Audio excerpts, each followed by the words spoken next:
የሚገርመው ነገር ብዙ መወድ ሰው አይደለም፣ ግን ዛሬ ከአንተ ጋር ሳኖረው ደስ ይለኛል። ያው ኦርቶዶክስ አይደለ እውነቱ መናገር አለብኝ፣ ግን ከእውቀት አይደለም፣ ግን ያው ሴረኛ እንደሆንክ እንዲሁ በመንፈሴ ይነግረኛል።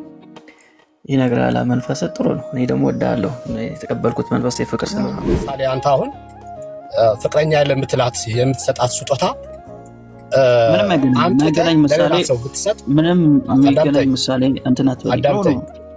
እኔ ስለ ፍቅረኛ አይደለም።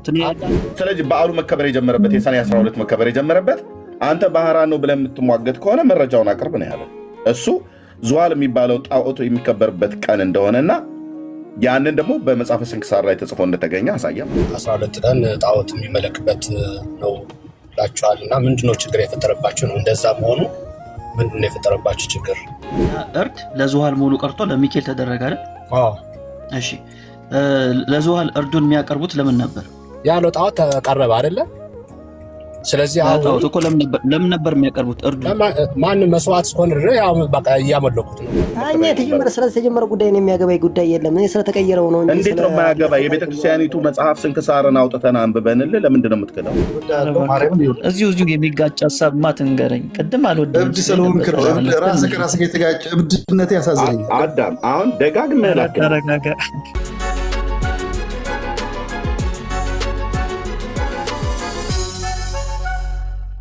ስማኝና ከዛ በኋላ ጥያቄ ካለ ጠይቀኛለህ።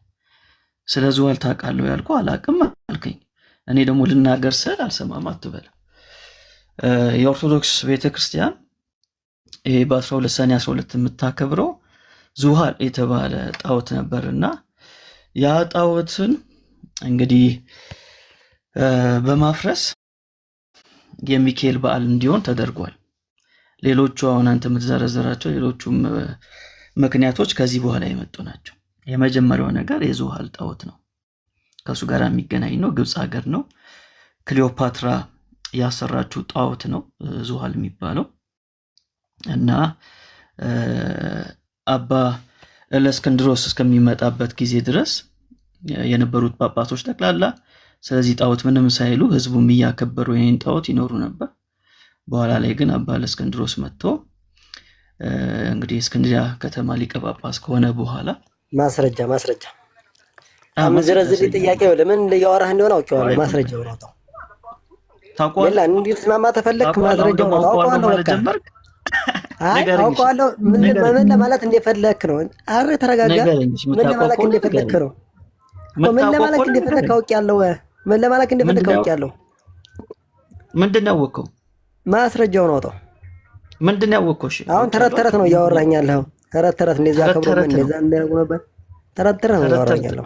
በደምብ ሰምታችሁልኛል። 350 ሰዎች ተረት ነው እያወራ ያለው እያልኩ ነው።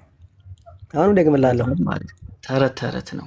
እሺ እያወራ ያለው አንተ ማለት ነው። ማስረጃ ምን አለው? በማስረጃ ወጣ። ማስረጃ ተረት ነው። አንተ እያወራ ያለው ተረት ነው። ተረት ነው። በጣም ጥሩ። ቤተክርስቲያናችሁ እያንዳንዱን ቀን በዚህ ቀን እንደዚህ ሆነ ብላ የምትጽፈው ምን ላይ ነው? የወሩን ከ1 እስከ 30 ድረስ የቅዱሳኑን የመላእክቱን የጻድቃኑን ለምሳሌ ቅዱሳኑን በተመለከተ ሞታቸውን፣ ውልደታቸውን፣ መላእክቱን በተመለከተ ደግሞ መታሰቢያ በዓላቸውን እያንዳንዱን ዕለት ዘርዝራ ያስቀመጠችው ምን ላይ ነው? በገድላትና ታምራት በራሷ ማለት ነው። በራሷ መጽሐፍ እየነገርኩ መሰለኝ። መጽሐፍ ቅዱስ ላይ የአንዱን ቅዱስ ነው አይደል ያዘው። ለምሳሌ ገድለ ጊዮርጊስ ከሆነ የጊዮርጊስን ብቻ ነው እንጂ የሚነግርህ የተክለ ሃይማኖትን ይነግራል እኮ። እያንዳንዱ የራሱ በየገድሉ እየተባልክ ነው አይደል? በአጠቃላይ የዕለቱን መዝግባ በዚህ ወር በዚህ ቀን በዚህ ዕለት እንደዚህ ሆነ እያለች በእያንዳንዱ ቀን ላይ የተደረገውን ነገር የምትናገረው ምን መጽሐፍ ላይ ነው? እሱ ስንክሳር ነው ሙሉ በሙሉ ማለት ነው። ግን እያንዳንዱ ነገር ባሉ የምናገኘው ለማያውቅ ሰው ቆያደም በቃ ስንክሳር መለስክልኝ ወዳጄ፣ መልሰዋል። ታችም እየጻፉልህ ነው ስንክሳር እያሉ። አላየሁትም። የት አለ የጻፉት? አለ ከታች ተጽፎልሃል። እሺ ማንበብ ይችላል። የት አለ የጻፉልኝ? እሺ ለምበውና ለነገሩ ስንክሳር ነው የሚባለው። በጣም ማን ነው ዳግም የሚል ስንክሳር ብሎኛል። እሺ ስንክሳር ተረት ነው ወይንስ ታምነዋለህ? አምነዋለሁ። ምናለው ደግሞ ስህተት ያለበት ነገር አልቀበልም። ተረጋጋ። ስህተት ካለበት አልቀበልም። ስንክሳር ላይ ስህተት ካለበት አንተ ማንና ነው የቤተክርስቲያኒቷን ስንክሳር ስህተት ካለበት እኔ አንዱ ተነስቶ ጻፈውን ታዲያ ተርበደደ እንዴ ወዳጄ ስንክሳር ላይ ሰኔ 12 ቀን ምን አፕን አደረገ ነው የሚለው ወዳጄ ሲያሳትማ ቆይ ይሻላል ሰኔ 12 ቀን ምን አፕን አደረገ ነው የሚለው ምን ተከናወነ ነው የሚለው በቃ ለማቀው ነገሩ በስርዓት ደምቄ ነው የማከብረው እየነገርኩ ይመስለኛል ስለ ባህራን ነው ተባለ በቃ አይደለም ላሳየኝ ዋናው ባል እሱ አይደለም ዋናው ባል እሱ አይደለም ዋናው ምክንያት እሱ አይደለም አሁን ማስረጃው ነው ላሳይ ዋናው ይሄ ነው አዳምጠኝ ዋናው ይሄ ነው የሚል ማስረጃ አውጣ ሚዩት አድርግ በቃ ላሳይ ነው እሺ አንዴ በትልቁ አድርጉኝ ኤርሚሻ እሺ ቀደም ተረት ነው ያለኝን ላሳያችሁ ተረት ያልኩት እኔ ይኸውልህ አሁን የሚያዘኝ ወዳጅ ተረት ነው ሰምተናል 350 ሰው ሰምቷል ደጋግሜ እኮ ጠየቁ እሺ ይሄ ስንክሳር ነው እንደምታዩት አንድ አምላክ በሆነ በአብ ወልድ መንፈስ ቅዱስ ስም ሰኔ 12 በዚህ ዕለት የከበረ የመላእክት አለቃ የመላኩ የሚካኤል የመታሰቢያው በዓል ያከብራሉ የሚያከብሩበት ምክንያት እንዲህ ነው እንዴት ነው እስክንድሪያ በምትባል ከተማ እክላው ባጥራ የተባለች ንግስት የንጉስ በጥሊሞስ ልጅ ዙሃል በሚባል ኮከብ ስም ያሰራችው ታላቅ ምኩራብ ነበርና በየዓመቱ ሰኔ በባት በ12 ቀን በዚህ ምኩራብ ህዝቡ ተሰብስበው ታላቅ በዓል ያደርጉ ነበር በዚህ ምኩራብ ውስጥ ዙሃል የሚሉት ታላቅ የናስ ጣዖት ነበርና በዓሉ በሚከበርበት ዕለት ብዙ ፍሪዳዎች ያርዱለት ነበር ለማ ዙሃል ለተባለው ጣዖት ብዙ ፍሪዳዎችን ያርዱለት ነበር አባ እለእስክንድሮስም እስከ ተሾመባት ዘመን ድረስ ለዚህ ጣዖት እንዲህ ሲያደርጉ ኖሩ ይሄም 300 ዓመተ ምህረት ተፈጽሞ በአራተኛው ምዕት ውስጥ ነበር አባ እለእስክንድሮስም በእስክንድሪያ ከተማ ሊቀ ጳጳስና በተሾመ ጊዜ ጻድቅ ቆንስጣንቲኖስ በነገሰ ጊዜ የክርስትና ሃይማኖት ስለተስፋፋች ያን ጣዖት ሊሰብረው ወዶ ሳለ ተመልከቱ አባ እለእስክንድሮስ ሲሾም ነው ያን ጣዖት ማፍረስ የፈለገው የክርስትና ሃይማኖት ስለተስፋፋች ያን ጣዖት ሊሰብረው ወዶ ሳለ ጎስቋላዎች ሰዎች ከለከሉት እንዲህም አሉት እኛ በዚህ ቦታ ይህን በዓል ማክበርን ለምደናል የትኛውን በዓል የዙሃልን ጣዖት በዓል ማክበር ለምደናል እነሆ ካንተ በፊት 18 ሊቃነ ጳጳሳት አልፈዋል እነዚህም 18 ሊቃነ ጳጳሳት ምንም አላሉ ሲከበር ማለት ነው ምንም አላሉ አልፈዋል ይህን ልማዳችንን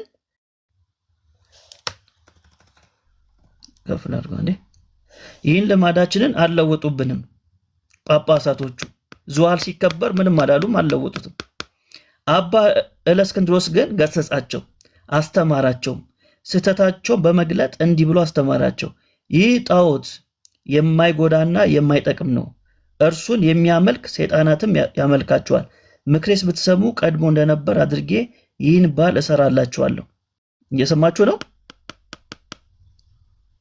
ምክሬን ብትሰሙ ቀድሞ እንደነበር አድርጌ ይህን በዓል እሰራላችኋለሁ ይሄም ጣዖቱን እንድንሰብረው ምኩራቡን እንድንባርከውና በከበረ መልአክ በመላእክት አለቃ በሚካኤል ስም ቤተክርስቲያን አድርገን እንድንሰይመው ነው ስለዚህ በዓሉን ቀይርላችኋለሁ ነው እንደ ቀድሞ ታከብሩታላችሁ በዓሉን ግን ዙሃልን ሳውናውን የምታከብሩት ማን ነው የምታከብሩት አሁን ሚካኤልን በመላእክት አለቃ በሚካኤል ስም ቤተክርስቲያን አድርገን እንድንሰይመው ነው እኛ ምን ታላቅ በዓል እንሰራለን እሺ ከፍል አድርገውንም የሚታረዱትን ላሞችና በጎች ለድሆች ለጦም አዳሪዎች ለችግረኞች በከበረው በመላእክ ስም ምግብ ይሁኑ ተመልከቱ እነዚህ የሚታረዱት ማለት ናቸው በፊት የሚታረዱት ለማን ነው ለዙሃል ብዙ ፍሪዳዎችን ያርዱለት ነበር አሁን ግን በዓሉ አልተቀየረም በዓሉ የሚከበርለት አካል ብቻ ነው የተቀየረው ማን ነው እሱ ሚካኤል ሆነ ግን የሚታረዱት ግን ለማን ሆኑ አሁን ለሚካኤል ሆኑ ማለት ነው፣ ለዙሃል መሆኑ ቀርቶ። እሺ በከበረው በመላእክት ስም ምግብ ይሁኑ፣ እርሱም በእግዚአብሔር ዘንድ ባለሟልነት ያለው ስለሆነ ስለኛ ይማልዳልና። ይህም ብሎ በዚህ በጎ ምክር አስወደዳቸው፣ እነርሱም ታዘዙለት። ከዚህም በኋላ ያን ምኩራብ አድሰው በዚህ የከበረ መልአክ የመላእክት አለቃ ሚካኤል ስም ቤተክርስቲያን አደረጉት። በዚህችም ዕለት አከበሯት። እርሷም የታወቀች ናት። እስላሞች እስከነገሱበት ዘመን ኑራ ከዚህ በኋላ አፈረሷት። ይህንም በዓል ተሰራ። እያያችሁ ነው። ይህ በዓል ተሰራ። የሰኔ 12ቱ በዓል ተሰራ። እስከ ዛሬም ጸንቶ ይኖራል። ይህ በዓል ተሰራ። ስለዚህ ወዳጄ ተረት ተረት ያለው የራሱን የቤተክርስቲያኑን ስንክሳር ተረት ተረት ብሎ ሀሳቤን ልጠቅልል። ወዳጄ ተረጋጋ። ስለዚህ ሰኔ 12 ላይ የሚከበረው ቤተክርስቲያኒቷ የዙሃል ጣዖት የሚባለው ዙሃል የሱ ፈርሶ በሱ ምትክ በዓሉ ሳይቀየር እርዱ ሳይቀየር ግን እርዱ የሚቀርብለት አካል ተቀየረ። በፊት ዙሃል ነበር፣ አሁን ሚካኤል ሆነ። ስለዚህ ይሄ በዓል የተሰራው በዚህ ምክንያት ነው። እስከ ዛሬም ድረስ ጸንቶ ይኖራል ብላ ቤተክርስቲያኒቷ ጽፋለች። ስለዚህ አሁን ተረት ተረት ነው ያልኩት፣ ይቅርታ በለን። የቤተክርስቲያኒቷ ትምህርት እንደሆነ ምን ወድሚላ ደግሞ እኔ ላወራ አይደል? አንተ አይደል አወራው? አዎ ቀጥል አልኩ። እንደዚህ ብለህ ቀጥል ነው ያልኩት እኮ። ቀጥል። እኔ ላወራልህ አይደል እንዴ? አሁንም ደግሜ እነግርሃለሁ፣ በማስረጃ ያላወጣኸው ነገር ሁሉ ተረት ተረት ነው። አሁን ያወጣልኝ በማስረጃ ኦኬ፣ ትክክል አመኛለሁ። ይሄ ማስረጃው እየሰማኸኝ ነው? ይሄ ማስረጃው ምን አይነት ምስሰት የለበትም ሲጀመር ማለት ነው። ጣዖትን ወደ እግዚአብሔር ወደሚከብርበት መቀየር በፍጹም ኃጢአት ነው ብዬ እዚህ ጋር ይዝህም ኃጢአትም አይደለም። አዎ ተረት ተረት ያልከው ተሳስታል። ተረት ተረት እያልኩ ያለው ታላ ማስረጃ የምታወራው ሁሉ ተረት ተረት ነው። ቅድም ገና ታተንቦ እየነገርኩ ነበር ወዳጄ። ተረት ተረት ነው አልቀበልም ስለኛ ነበረ እየነገርኩ መሰለኝ እኮ ሚላ ተረት ተረት ነው። አሁንም እየነገርኩ ነው። አልቀበልም ብለኸኝ ወዳጄ። ተረት ተረት ነው አልቀበልም ብለኝ ነበር አይደል? ኧረ ፈፍነት በለኝ። ተረዳ በእናትህ። 5 ደቂቃ በፊት ብለኸኛል አላልከኝም? እየተረዳኸኝ ነው። አሁንም እኮ መሽካርኩ እየቸኮልክ እኮ ነው። አሁንም እኮ እየመጣሁ መሰለኝ። በቃ ይሄን ካመንክ አዳምጠኛ እኮ አዳምጥ። ተረት ተረት አሁንም አለማስረጃ ታታወጣ ባፍ የምታወራው ነገር ሁሉ ተረት ተረት ነው። አሁን ይኸውልህ ተረት ተረት አሁን ያነበብከው ግን በማስረጃ ስለወጣህ ተረት ተረት አይደለም፣ ትክክል ነው እያልኩ ነው። ስለዚህ ሰኔ 12 መከበር የተጀመረው ለምንድን ነው? አዳምጥ እኮ አዳምጥ። ይኸውልህ የእጽዋትን ወደ እግዚአብሔር ወደሚከብርበት መለወጥ ኃጢአት አይደለም። እሱን አልጠየኩም። እንዳውም ኃጢአት ነው ብዬ እንደዛ እኮ ነው የሚለው እንትኑ። እሱን ቀጣይ ነው የምጠይቅህ። አሁን እሱን አልጠየቅኩም። አሁን እኔ የጠየቅኩ ሰኔ 12 መከበር የተጀመረው በምን ምክንያት ነው? አዳምጥ። አሁንም አዳምጠኝ። ጣዖቱ ወደ ሚካኤል ወይም ወደ እግዚአብሔር ወደሚከብርበት ስለተቀየረ ምንድን ነው ጥፋቱ? እሱን አልጠየቅኩም። ሰኔ 12 የጠየቀኝም ልንገርህ። የጠየቅኩን መልስልኝ ወዳጅ። በጣም የጠየቅኩን ብቻ መልስልኝ። እኛ ኢትዮጵያኖች እነሱ ጠይቃቸው። የጠየቅኩን መልስልኝ። አዳምጣት። አሁንም አልካርኩም። ሚዩት እንዳታደርገኝ። አሁንም አልካርኩም። ትልቅ በዓል ምን ለምናከብረው አሁንም አዳምጥሽ ሚላ። አሁንም እየካርኩ አይደለም። አሁንም እንደው እኔ ምክር ሰው ወይም ሳደብ ሰው ምናምን አይደለሁም። አዳምጠኝ። አሁንም እያከበርን ያለነው እኛ ኢትዮጵያውያኖች በትልቅ በዓል ብለን እያከበርን ያለነውን ከሞት ወደ ሕይወት የቀየረውን የባራንን በዓል ነው እያከበርን ያለው። ባራንን ስላዳ ነው በዓሉ የተሰራው በምን ምክንያት ነው የሚለው ስንክሳር። በቃ በትልቅ በዓል እያከበርን ያለነው እኛ ስለ ባራን ነው ተሰራ የሚለው ስንክሳር ላይ ስለምንድን የተጻፈው ወዳጄ? እኮ እየተነገረን መሰለኝ። ያ ነገር ይሰራል እኮ ያን እንዲያውም በጣም የሚከብድ ይሰራ ሳይሆን ኦልሬዲ እኮ ተሰርቷል። የተሰራው ግን የሰኔ 12 በዓል የተሰራው በዙሃል ምክንያት ነው፣ በባህራን ምክንያት አይደለም ነው የምትለኝ ከሆነ ማስረጃ አምጣ። ዋናው ምክንያት እሱ ነው የምትለኝ ከሆነ ማስረጃ አምጣ። እኛ የለ ማስረጃ። አሁን ያነበብክልኝም ትክክል ነው እያልኩ ነው። ያነበብክልኝ ትክክል ነው፣ ግን እኛ እያከበርን በቃ ባህራን ነው፣ ሌላ የለም። ባህራን ነው። ማስረጃ ክፈትና ሳይ። ስለ ባህራን ነው፣ ሌላ ነገር የለም። በቃ ማስረጃ ክፈትና ሳይ።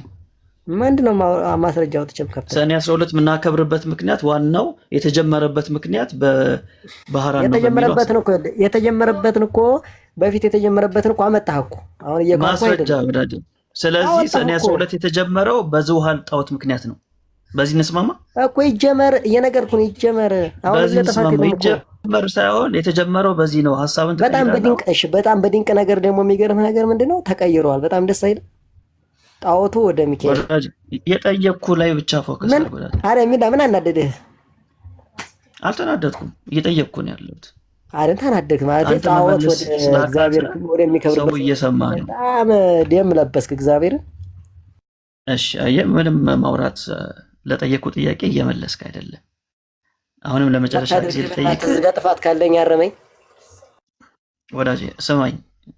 መጨቃጨቅ ነው ታታደርግ ጭቅጭቅ አይደለም። ጥፋት እንደሌለበት እኮ እየነገርኩህ መሰለኝ ሁሉ ወዳጄ፣ ስማኝና ከዛ ትመልሳለህ። ለመጨረሻ ጊዜ ልጠይቅ። ሰኔ 12 መከበር የተጀመረው በዓሉ መከበር የተጀመረው በዝውሃል ምክንያት ነው ወይንስ በባህራን ምክንያት? አጭር መልስ ስጠኝ። አነበብከው እኮ አይደል? ግን ድንቅ የሚያደርገው ነገር ወደ ቅዱስ ሚካኤል ተቀይሯል። እኔ ስለ ድንቅ አልጠየቅኩም። ምንድነው ድንቅ የሚያደርገው አላልኩም። አጭር መልስ ስጠኝ። በማን ምክንያት ነው? እሱም ብቻ ስጠኝ። እንዴ ኪነ ጥበብ መጽሐፋችሁ ላይ የተጻፈውን መልሰ መናገር ያቅትሃል? ቅድም እኮ ሲያወራ ስንክሳሩን ሳይገልጥ ተረት ነው የምታወራው፣ ያለ መረጃ ነው የምታወራው። ተረትህን አቁም፣ ተረትህን አልሰማም። ሜሎስ ተረት እያወራ ነው እያልከው ነበር እኮ መጽሐፉን ሳይገልጠው ማለት ነው። ያለ መረጃ ስለምታወራ ተረት ነው መረጃ አምጣ እያልከው ስትል ነበር። ታገሰኝ ብሎ አለህ። ታገሰ። መጽሐፉን አወጣልህ። ቆይ ኪነ ጥበብ መጽሐፉን አወጣልህ። የወርሃ ሰኔ 12 ዓመታዊ ክብረ በዓል የሚከበርበት ዋነኛው ሪዝን አንተ ባህራን ነው ብለህ አልክ። ስንክሳራችሁ ደግሞ አይደለም ዙሃል የሚባል ጣዖት በእስክንድሪያ ከተማ ይከበር እንደነበረ የራስ የቤተክርስቲያኒቱ መጽሐፍ ስንክሳር ላይ የተጻፈውን አሳየህ። ስለዚህ በዓሉ መከበር የጀመረበት የሰኔ 12 መከበር የጀመረበት አንተ ባህራን ነው ብለህ የምትሟገት ከሆነ መረጃውን አቅርብ ነው ያለ። እሱ ዙሃል የሚባለው ጣዖቱ የሚከበርበት ቀን እንደሆነና ያንን ደግሞ በመጽሐፈ ስንክሳር ላይ ተጽፎ እንደተገኘ አሳየ ማለት ነው። እና ለምን ትጨቃጨቃላችሁ? ተማምናችሁ ማውራት ነው ያለብህ። መቀጠል ትችላለህ። ሜላ ሲመልስ እኮ እሺ፣ እዝዝጋ የለም መሰለኝ አውራ አንተ ማውራት ትችላለህ። አይ ችግር የለም እኛ ጨርሰናል። ሜላ ሲመልስ እዚህ ጋር ስለዛ ይከበራል አይከበርም በሚለው ነገር አንደኛ የተጀመረበት መንገድ ያነበበው አይደለ? ስለዚህ እኮ ምን ነበር የተጀመረበት? ሰኔ 12 የቅዱስ ሚካኤል በዓል ብለው የተባለው በዓሉ ራሱ ስለተጀመረ ጉዳይ ነው የሚያገባኝ ጉዳይ የለም። እኔ ስለተቀየረው ነው እንጂ እንዴት ነው የማያገባ? የቤተክርስቲያኒቱ መጽሐፍ ስንክሳርን አውጥተን አንብበንልህ ለምንድን ነው የምትክዳው? እኮ ስለተቀይሯል። በቃ ጣዖቱ ወደ እግዚአብሔር ወደሚከብርበት ወደ እግዚአብሔር ቤት ተውኗል። በቃ ስለዚህ በሰኔ 12 ቀን ዓመታዊ በዓሉ የሚካኤል ተብሎ ከመቀየሩ በፊት ምን ነበረ ሲከበርበት የነበረው? ስለሱ ጨዋታ አያገባኝም። በቃ እኔ ላስተምራችሁ ብሎ ተናግሯቸዋል። ስለዚህ ስለዛ ጨዋታ አያገባኝም። እኔ ቤተክርስቲያን እኮ ነች የጻፈችው። እነሱ ሱቶቹን ጠይቃቸው። እኔ አያገባኝ ራሳቸው የጻፉትን ይጠየቁ። እኔ አያገባኝም። የጻፉትን ጠይቅ እያለ ነው። አያገባኝም እያለ ነው። የሰኔ 12 ዙሃል የሚባለው አይደለም። ስለ ጣዖቱ ነው። ስለ ጣዖቱ መከበር ስለ ጣዖቱ መከበር ነው ያልኩት። አዳምጥ። ስለ ጣዖቱ መከበር አያገባኝም እኔ። እሺ ችግር የለውም። አንተ ብታምንም ባታምንም ዋናውን በማስረጃ አድርጌ ለ350 ሰው አሳይቻለሁ። ወደ መቀየሩ ይኸውልህ አይደለም ወደ መቀየር እንጂ ወደ ኋላ መመለስም። በቃ ወዳጄ ዋናው በማስረጃ እኔ ማሳየቴ ነው። አንተ አንድም ማስረጃ እየገለጥክ እያሳየ አይደለም እኮ። ይኸውልህ ማስረጃው እኮ ገለጥከው እኮ። ምን አሁን ወደ ዋናው ሀሳብ ንግባ። እሺ እጠይቅሃለሁ። ግን በነገራችን ላይ እኔም ልጠይቅ እዚህ ጋር አንድ ጥያቄ ብቻ።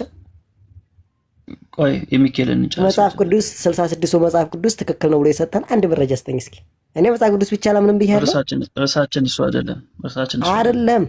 ስለ ሚካኤል ነው እያወራን ያለ ነው ወዳጄ። ርዕሳት ለመቀየር አትሞክር። ርዕሳችን ስለ ሚካኤል ነው እያወራን ያለ ነው። ስለ ሚካኤል ከሆነ ለአንተ መጽሐፍ ቅዱስ ብቻ ነው። ከመጽሐፍ ቅዱስ ማስረጃ አምጣ ነው ያልከኝ አይደል? ቅድም ነገር ያለው ነው መጽሐፍ ቅዱስ ብቻ ብዬ አላምንም ብያለሁ። ኪነ ጥበብ ዛሬ ነገረ መላእክት ነው ርዕሱ። ማንም ዳይቨርት እንዳታረጉት። ነገረ መላእክት ላይ ነው። የመጽሐፍ ቅዱስ ቀኖና በባለፈው ሳምንታ ላይ ስናወራ አንዳችሁም አልመጣችሁም። ከፈለክ በሌላ ቀን እናወራለን። ዛሬ ግን ነገረ መላእክት ላይ ነው። ያውም የሰኔ ሚካኤልና የህዳር ሚካኤል የምታከብሩበት ነው ያልነው። ከዚህ ውጭ አይቀየርም ርዕሱ እንዳለ ሜላ ማለት ነው። ርዕሱ ላይ ቀጥሉ። ቴንኪው። ስለዚህ አሁን ስለነገራችሁኝ ጥያቄ አንድም ማለት የሚያሻክርብኝ ሆነ ጥያቄ የፈጠረብኝ ነገር የለም። የሚገርም ነገር ኤርሚ፣ አይ ቆይ ጥያቄ የፈጠረብኝ ነገር አሁን ተናገራችሁት። ጥያቄ ምን ፈጠረብህ? አይደለም ጥያቄያችን ወዳጅ አይደለማ፣ የለም ውሸት። አሁን ለምሳሌ ስለተቀየረ የተናደድከው አይደለም? የለም ወዳጅ፣ ማንም የተናደደ የለም፣ ማንም የተናደደ የለም። አሁን ስማኝ፣ ለመረበሽ አትሞክር። ስለ ሚካኤል ነው እያወራን ያለን፣ እርሳችን ሚካኤል ነው። ስለዚህ ስለ ሚካኤል እናወራ። ሚካኤል ነፍሳትን ከሲኦል ያወጣል፣ ወደ ገነት ከሲኦል አውጥቶ ወደ ገነት ያስገባል። እኔ በጣም የሚገርመኝ ነገር ያወጣል አይወጣም፣ ያወጣል አይወጣም አትበለኝ እልሃለሁ። አንተ ለመመለስ ትችላለህ። ስለዚህ እኔ ልጠይቅሃለሁ። ስለዚህ እኔ ልጠይቅህ። ስለዚህ ወደ ጥያቄያችን ወይም ጥያቄ የምትመልስልኝ እኔም ጥያቄ እጠይቅሃለሁ፣ አንተ መልስልኝ። አንተ እሺ ከሲኦል ነፍሳትን ያወጣል። ስለ ነገረ ማርያም አይደል? ስለ ነገረ ማርያም ነው አይደል እያናገርከኝ ያለኸው ማለት ይቅርታ። ኧረ እባክህ ወደ መልሱ ገባለን። በግድ እኮ ያስገባ የለም፣ ፈልገን የገባው እኮ። ስለዚህ እኔም እጠይቅሃለሁ እያልኩ የምትመልስ ከሆነ ሚካኤል ነፍሳትን ከሲኦል ያስወጣል ወይንስ አያስወጣም እኮ እኔም እጠይቅሃለሁ። ትስማማለህ? መመለስ ትችላለህ ወዳጄ። ተስማማለህ ወይ እኮ? ተስማማለህ? እኔም እጠይቅሃለሁ። ተስማማለህ ወይ? ጥያቄ በጥያቄው በሰዓት እናያዝ። እየጠየቅኩ ነው። የምትመልስ እኮ ተስማማለህ? ጥያቄያችን ካልሆነ ከሌላ ኦርቶዶክስ ጋር እንቀጥላለን። አንተ ቆይ ነገርኩህ መሰለኝ። እስኪ አንተ ሰዓት እናያዝና ቆይ ኪነት አንተ መተህ ህግ ምናምን አሰራለን። ኦኬ ፈልገን የመጣው ስለዚህ ለጥያቄያችን መልስ እንትላለን። ሲቀጥል እኔ ካንተ ጋር በዲቅ አድርጌ ዲቤት የማድረግ ምንም ፍላጎቱም የለኝም እኮ። ስለዚህ ሲሚላ ነው ኤርሚያ ታገባ ማለት ነው። እግዚአብሔር ምስክሬ አይደለም። ካንተ ጋር ዲቤት የማድረግ ፍላጎት የለኝም። መጀመሪያ የቤተክርስቲያንን እውቀት ማወቅ አለብህ። ዝም ብዬ ከማን ነው እየነገርኩህ መሰለኝ እኮ። ስለዚህ አሁን ምትመልስልኝ ከሆነ መልሱ ላይ በቃ መልሱ ላይ ወዳጅ፣ ዝም ብዬ ከማንም ጋር ዲቤት አላደርግም። ክራይቴሪያ አለኝ። እሺ እያረለ መልሱ የምትመልስ ከሆነ መልሱን መልስና አቤት። እሺ አዎ ክራይቴሪያ አለኝ ከማንም ጋር። ስለዚህ እውቀት ካለ እሺ ሰዓት እንያዝና ነው። ስለዚህ አላደርግም ዝም ብዬ ከማንም ሰው ጋር። ክርስቶስ መጀመሪያ ማወቅ አለብህ። ሜላ ክርስቶስ አሁን የኛ ወዳጅ ስላንተ ክርስቶስ ስላታውቅም እያልኩ ነው እኔ። ትከራከረኛለህ? በቃ ታችሁን ምንም መጨቃጨቅ እኮ አያስፈልግም። በቃ መልስ የለህም ማለት ነው። መልስ ያለው ሰው ይግባ። በግድ አላስገባናችሁም። ስለዚህ ማውራት የሚችል ሰው ገብቶ መልስ ይመልስልን። ደግሞ ዝም ብሎ ዲቤት አይደረግም። ዙሃል እንኳን ማን እንደሆነ ሳታውቅ ነው ዲቤት እናድርግ ምትል። ቴንኪው ሜላይ፣ ልክ ነው። በባለፈው አንዱ እንደዚህ ገብቶ ታስታውሳላችሁ፣ ዲቤት አለኝ። እኔ ለወጣ ስለ አካባቢ ማለት ነው። ኧረ በመድኃኒዓለም ተው ብስል ምን እናንተ ምን እውቀት አለህና ምናምን ነገር ብሎ ነገረ ክርስቶስ ላይ ገባን እና በል ደቂቃ ያዙልን ብዬ ተያዘ እና እስከ ጥያቄ ድረስ ዘለቀ። እሱ ነበር የመጀመሪያ ጠያቂ። ከዛ እኔ ልጠይቅ ማለት ነው። አሰላለፉ እንደዛ ነበር። እሱ ጠየቀና ከዛ እኔ ልጠይቅ ስል ትቶኝ ወጣ ማለት ነው። እና ከዚህ በኋላ ዝም ብሎ ዲቤት ለማድረግ እንደዚህ ዝም ብሎ ዘራሽ አይነት ነገር አይደለም። ግን የጠየቀውን ጥያቄ ቅድም ስታወራ የነበረውን ቅድም ተረት ነው ሲል ነበረ። ተረት ነው። መጽሐፋቸው ሲወጣ ግን ተረት እንዳይደለ እኛ በመረጃ ነው የምናወራው ብሎ ሲል በጣም ፕሮቮክ እያደረግ ነበር። ኪነ ጥበብ እንዲህ ተጠየቅ እኮ በቃ ባጭሩ ሚካኤል ነፍሳትን ከሲኦል ያወጣል አያወጣም? ያወጣል፣ ያባት ነው። አያወጣምም፣ ያባት ነው። ያወጣል ብለህ ካልክ መረጃ እንድታቀርብ፣ አያወጣም ብለህ ካልክም ደግሞ መረጃ እንድታቀርብ ሰዓትና ጊዜ ይሰጥሃል። ግን አንዴ መጽሐፍ ቅዱስ ቀን ሆነ፣ አንዴ ክርስቶስን አታውቅም ልሞግትህ፣ ዲቤትን አግጠም አትግጠም ምናምን። አሁን ዲቤት ራሱ እንኳን ግጠም ብዬ ብልህ ትተህ ትወጣለህ። እንደዛ እኔን ትቶኝ እንደሄደ ማለት ነው። ጥያቄና መልስ ላይ ሲደርስ እኔ ጥያቄውን ተቀብየው ሳበቃ እሱ ግን ጥያቄ ላይ ሲደርስ ፈርጥጦ እንደወጣው ማለት ነው። እና እንደዚህ ከምታደርግ ይልቅ ብትማማር በጣም ጥሩ ነው ለማለት ነው። በአጭሩ የሰኔ ሚካኤል የሰኔ 12 ስንክሳራቸው የሚያወራው ጣዖት የሚመለክበት ቀን ነው። ሰኔ 12 ቀን ማለት ነው። ኦኬ። እንዲህ አይነት የበዓል አከባበር ደቡብ ጎንደር አይ ቲንክ ባልሳሳት የኢየሱስ ሞዓ የሚባለው ገዳም ያለበት እዛ ደግሞ ጠንቋይ ነበር። እዚህ ገድሉ አለኝ እያነበኩት ነበር። ኢየሱስ ሞዓ ወይ እነኚህ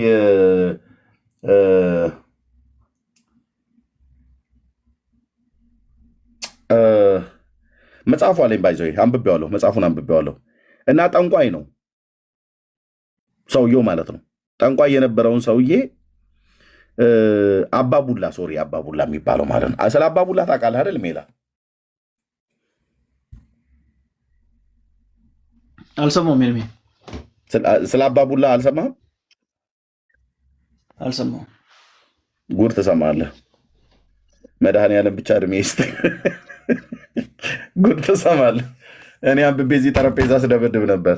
አባቡላ የሚባል ጠንቋይ ጳጳሱ ናቸው። ማናቸው እንዳለ ቀየሩት። የጠንቋዩን ቤት ጻድቅ ብለው ስያሜ ሰይመው ደቡብ ጎንደር ውስጥ ነው።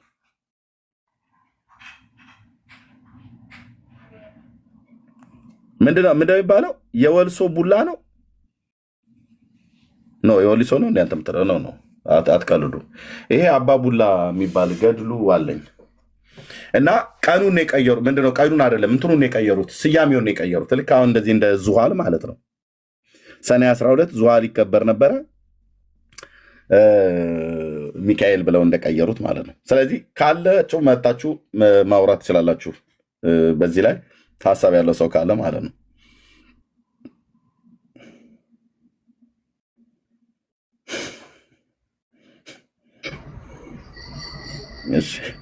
እሺ ኢዛና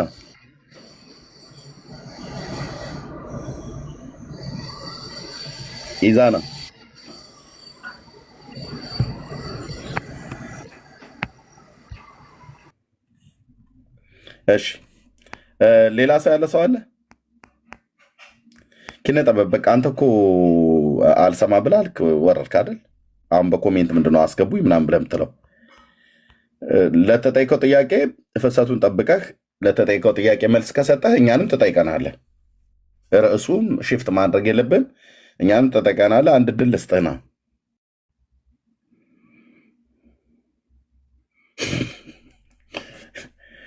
ሰኔ 12 የጣዖት ማክበር ቀን ነው።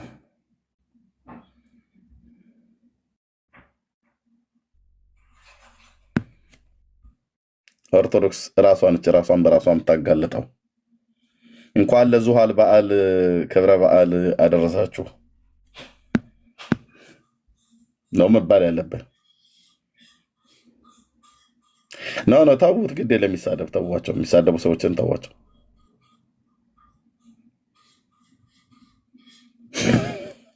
እንኳን ለዙሃል በዓል አደረሳችሁ።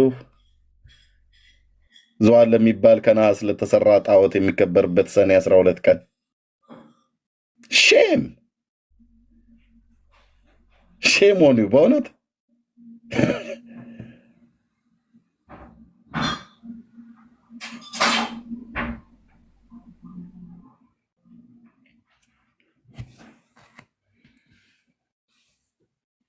ግቧ እንኳን ለዓመት ዓመቱ አደረሰ ብለህ የምትለው ቀን የጣዖት የሚመለክበት ቀን ነው።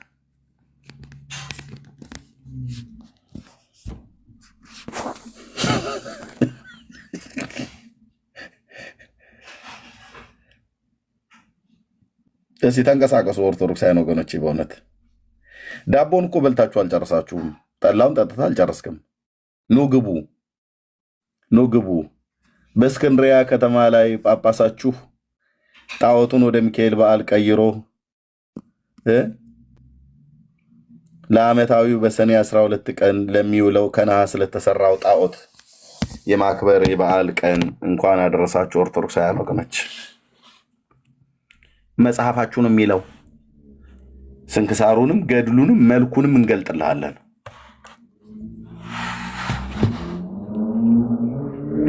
መሐመድ የሚባለው የእስልምና ሃይማኖት መሪ አይ ቲንክ በዚህ በመካ እና በመዲና አካባቢ ላይ መካ አካባቢ ላይ ነው አላህ የሚባል ጣዖት ነበረና ያን ነው አሉ የቀየረው። ጆና እስኪ አንተ ጨዋ ኦርቶዶክስ ነህ ማለት አመለሸጋ ይሆን ከማለት ነው። እና እስኪ ጆ ምን ትላለህ እንደው በመድኃኒዓለም በዚህ ጣዖት ላይ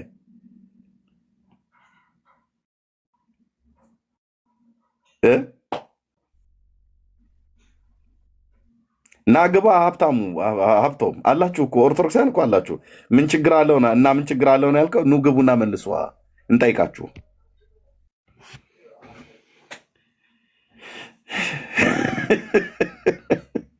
ኑ መልሱ ካለ ኑ መልሱ። ምን ችግር አለው? አይደለም ገብታችሁ መልሱ። ቤቱ ክፍት ነው። ሽልጦ ዳቦህን እየጋገርክ እየበላህ ማና አናግርህም አለ። ራስን ማትገባው ብራዘር ናግባ ጆ ናግባና መልስ ስጥ። ትንሽ እስቲ መልስ ስጥ። ይገባኛል ጆ በጣም ጨዋና አመለሸጋ ሰው ነህ። እውነትንም ትፈልጋታለህ። ኦርቶዶክሳዊ ወንድም ነህ እና ሀብቶም ግባ። ለምን ደሞ ማናናግርህ? ኑ ግቡ ብለህ ለምን ደሞ ማናናግረው እንዴ? በዚህ ቤት እንደዚህ የሚባል ነገር የለ። እኔ ስርዓት የሌላቸው ሰዎችን እንጂ ማወርደው ለምንድነው ቤት ከፍቼ ኑ ግቡ ብዬ ሰውን ማላናግረው? ለምንድነው? እናናግራለን። እና ከዛ ይልቅ ገብቶ ማውራት ትችላላችሁ። ደቂቃ ይሰጣችኋል። ከፈለጋችሁ ሀሳባችሁን በደንብ እንድትገልጡ ኦፕን ልናደርገው እንችላለን። ደቂቃውም ላይ ያዝ ይችላል። 2-3 ደቂቃም ላታወሩ ትችላላችሁ። ኦፕን አድርገን ግን ማውራት ትችላላችሁ። ሀብቶ እንኳን ደህና መጣ አድርገን። ሰላም ነህ? እንዴት ነህ? ደህና ነኝ እግዚአብሔር ይመስገን። መልካም ዌልካም። እኛ ኦርቶዶክሳዊ መሆንህን እናውቃለን፣ ግን እዚህ ለሚሰሙ ሰዎች ምናልባት ሌላ ሰው አስገብተው ነው ብለው እንዳይሉ ኦርቶዶክሳዊ መሆንህን ንገርና ከሜላ ጋር ቀጥሉ። ችግር የለውም። ኦርቶዶክስ ነኝ። ቴንክ ዩ ሜላ ቀጥሉ። ሰላም ሜሎስ እንዴት ነህ? እሺ ሀብቶም ሰላም ነው? ደህና ነኝ እግዚአብሔር ይመስገን። አለን ነው። የሰኔ 12ቱን ክብረ በዓል ምክንያቱን ታውቀዋለህ? ቅድም ስላነብ ነበርክ። አውቀዋለሁ፣ ግን አሁን እኔ የገባሁበት ምክንያት 12 ቀን ጣዖት የሚመለክበት ነው ብላችኋል። እና ምንድነው ችግር የፈጠረባችሁ ነው? እንደዛ መሆኑ ምንድነው የፈጠረባችሁ ችግር? እኔ ምንም እንደዛ መሆኑ እንዲያው ይበልጥ ጥሩ መሆኑ ነው። እንደዛ መደረጉ እንደ ፖዚቲቭ ነው ማየው እንጂ እንደ ኔጌቲቭ ኤነርጂ የለውም። ፖዚቲቭ ነው የሚታየኝ ለእኔ ማለት ነው። ከምን አንጻር መጽሐፍ ቅዱሳዊ አድርገን እስቲ ንገረን። እንደዚህ አይነት ነገሮች ክርስቲያኖች ከአሕዛብ ቆይ ወዳጅ ጥያቄው መጀመሪያ ተረዳኝ።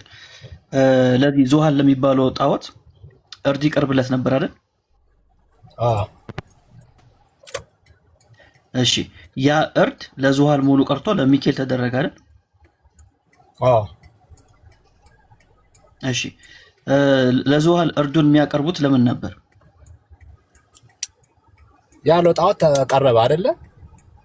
ስለዚህ ጣዖት እኮ ለምን ነበር የሚያቀርቡት? እርዱ ማንም መስዋዕት እስከሆነ ድረስ ያው በቃ እያመለኩት ነው። በጣም አሪፍ። ያ እርድ ለዙሃል መሆኑ ቀርቶ ለሚካኤል ሲደረግስ ምንድን ነው የሚያሳየው ኢምፕሊኬሽን? በጣም ይገርማል። ምን ያክል ክብር እንዳለው ድል እንዳደረገ በጠላትህ ላይ ጠላት መንገስ እየተገባው ጠላቱ ድል ተደርጎ በጠላቱ ሬሳ ላይ ወይ ደግሞ ሳጥን ላይ ክብርህን ስታሳይ ለዛ የነበረውን ለምሳሌ አንተ አሁን ፍቅረኛ ያለ የምትላት የምትሰጣት ስጦታ ምንም አይገናኝ ምሳሌ ምንም የሚገናኝ ምሳሌ እንትናት ነው። እኔ ስለ ፍቅረኛ አይደለም ያወራሁት። እኔ የጠየኩት ስለ ምሳሌነቱ ወይ አዳምጠኝ። ምሳሌ አልፈልግም። አታናግሩም ያልኩት እኮ ለዚህ ነው። የጠየቁ ነው አይደል? ያልጠየቁ ነው ጠይቀኝ። እኔ ስለ ዙሃል ጣውሳት በኋላ ነው የምታርመኝ። በሳሳት በኋላ ታርመኛለህ። መሀል ላይ ጊዜ አትግደልብን። ጥያቄ መጀመሪያ ገብቷል። እሺ ጥያቄ እንደገባ ንገረኝና መልስልኝ። በፈለግከው መንገድ መልስ። ጥያቄ ምን ነበር? እየገባ አትግባ። በቃ አልኩህ እኮ አትግባ። ጥያቄ ምን ነበር? ጥያቄ እንድገምልኝና እንደፈለግኩ አድርገህ መልስልኝ። ጥያቄ ምን ነበር? ለጣዖት የተሰዋው ለቅዱስ ሚካኤል ለምን ይሰዋል እኮ ነው እያልክ ያለው። ምንድነው ችግር የሚፈጥርብህ ደግሞ አልኩ። እንዲያው በጠላት ትርጉሙ ምንድነው ነው ያልኩ። ትርጉሙ ምንድነው ነው ያልኩ እኮ። ትርጉሙ እየነገርኩህ እኮ ነው። ትርጉሙ ብቻ እየነገርኩህ እኮ ነው። ስነግርህ መሀል ላይ የምትገባ ገባ ሐሳቡ የሚያሳምን ስለሆነ ነው መሀል የምትገባብኝ። አሳማኝ ሐሳብ ስለሆነብህ መሀል ላይ ገብተህ ሌላ ሰው እንዳይማር ሌላ ምሳሌ ልትነግረኝ ያልፈለኩኝ ነው። እዚሁ ላይ ስታክ አድርገህ እዚሁ ላይ የፈለኩትን ምሳሌ መጠቀም ይችላል። አሳማኝ ከሆነ ሪጀክት ታደርገዋለህ። ምሳሌው የማይሰራ ከሆነ በራስ ሰዓት ነው ሪጀክት የምታደርገው። በራስ ሰዓት ማለት ነው። በኔ ሰዓት አይደለም። በኔ ሰዓት አይደለም። በራስ ምሳሌ አልጠየቅኩም። ሀብቶም ምሳሌ አልጠየቅኩም ወዳጄ። ምሳሌ አልጠየቅኩም። ምሳሌ ብጠይቅ ኖሮ ጥሩ ምሳሌ እኔ ማስረዳት እኮ ነው። ለምን ሆነ ለሚለው ማስረጃ አንተን ለማስረዳት የፈለኩት መጠቀም እችላለሁ። ለምንድን ነው አሁን አንተ መሀል ላይ የምትገባ? እኔ ስገባ አታናግሩኝም አልኩህ እኮ። ለዚህ እኮ ነው አታናግሩም። እናንተ ሰው እንዳይናገር ታደርጉና ከወረደ በኋላ ማንም በቃ መመለስ አይችልም ብላችሁ ትፈክራላችሁ፣ ትላላችሁ። አሁን ይሄን ሁሉ ስለዚህ እድል ስጠኝና መሀል አትግባ። ምላሽ መስጠት ትችላለህ። ፍራቻ ነው። ሄድ በቃ እንደዛ ነው። እኔ ልውጣልህና ጥያቄን ሰምቻለሁ ካለ እንደፈለገ ጥያቄን ሰምቻለሁ ካለ እንደፈለገ አድርጎ ይመልስ። ሰው እየሰማው እኮ ነው አይደል? ጆ ስሜታዊ ሰው ህሊና ያለው አይመስላቸውም። በእነሱ የሚሄድ ነው የሚመስላቸው። ራሱ መወሰን እንደሚችል ሰው አያውቁም። በእነሱ ግፊት ብቻ እንደሚንቀሳቀስ አድርገው ስለሚያስቡ አየህ እንዲያናግሩ አይፈልጉም። ሰው ሚዛናዊ ነው። ፍራቻ አለ መሀል ላይ የምትገባ ከሆነ ፍራቻ ወደ መልሱ ሂድ በቃ።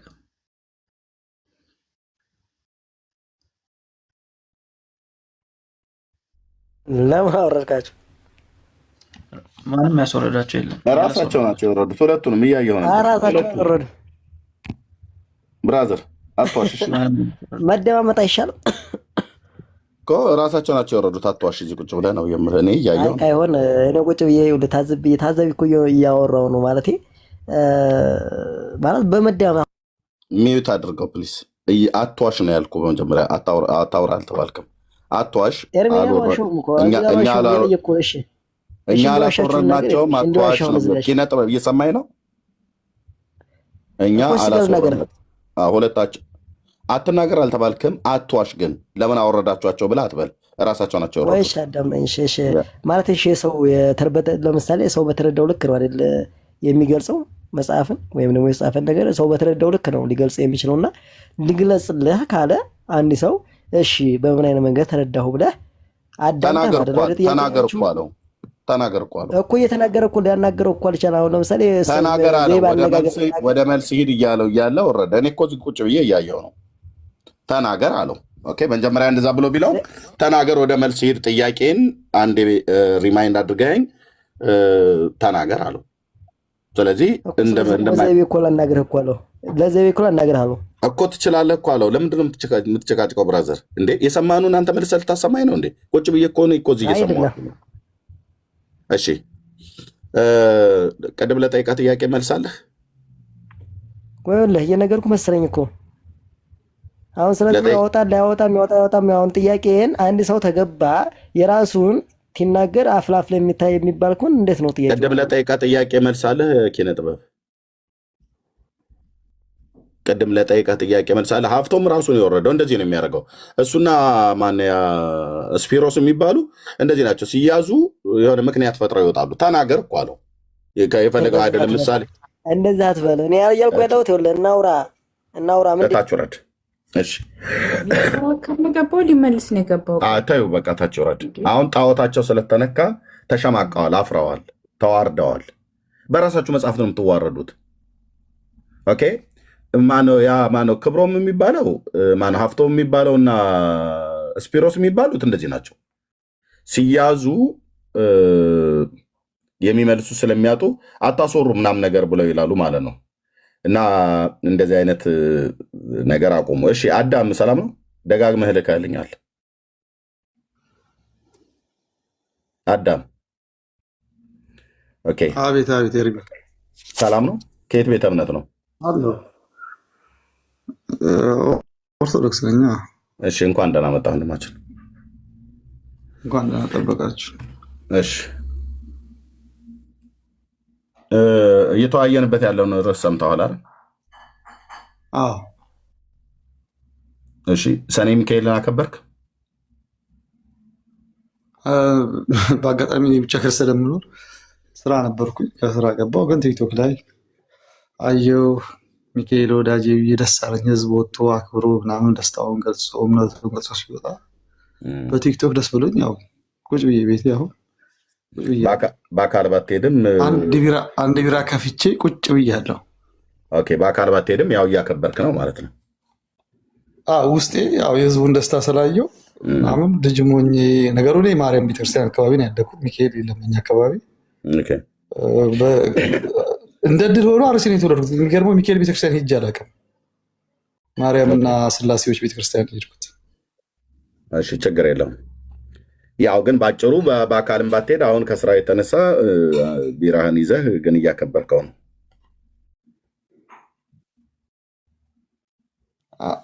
ከሱ ማክበር ጋር አይገናኝም። ግን ያው አይቻል ቲክቶክ ላይ ሰው እንዳከበረው ለማለት ነው። ግን በማክበሩ ታምናለህ አይደል? አንተም ከስራ ሁኔታ የተነሳ ነው እንጂ ያልሄድከው ብትሄድ ደስ ይልህ ነበር አይደል?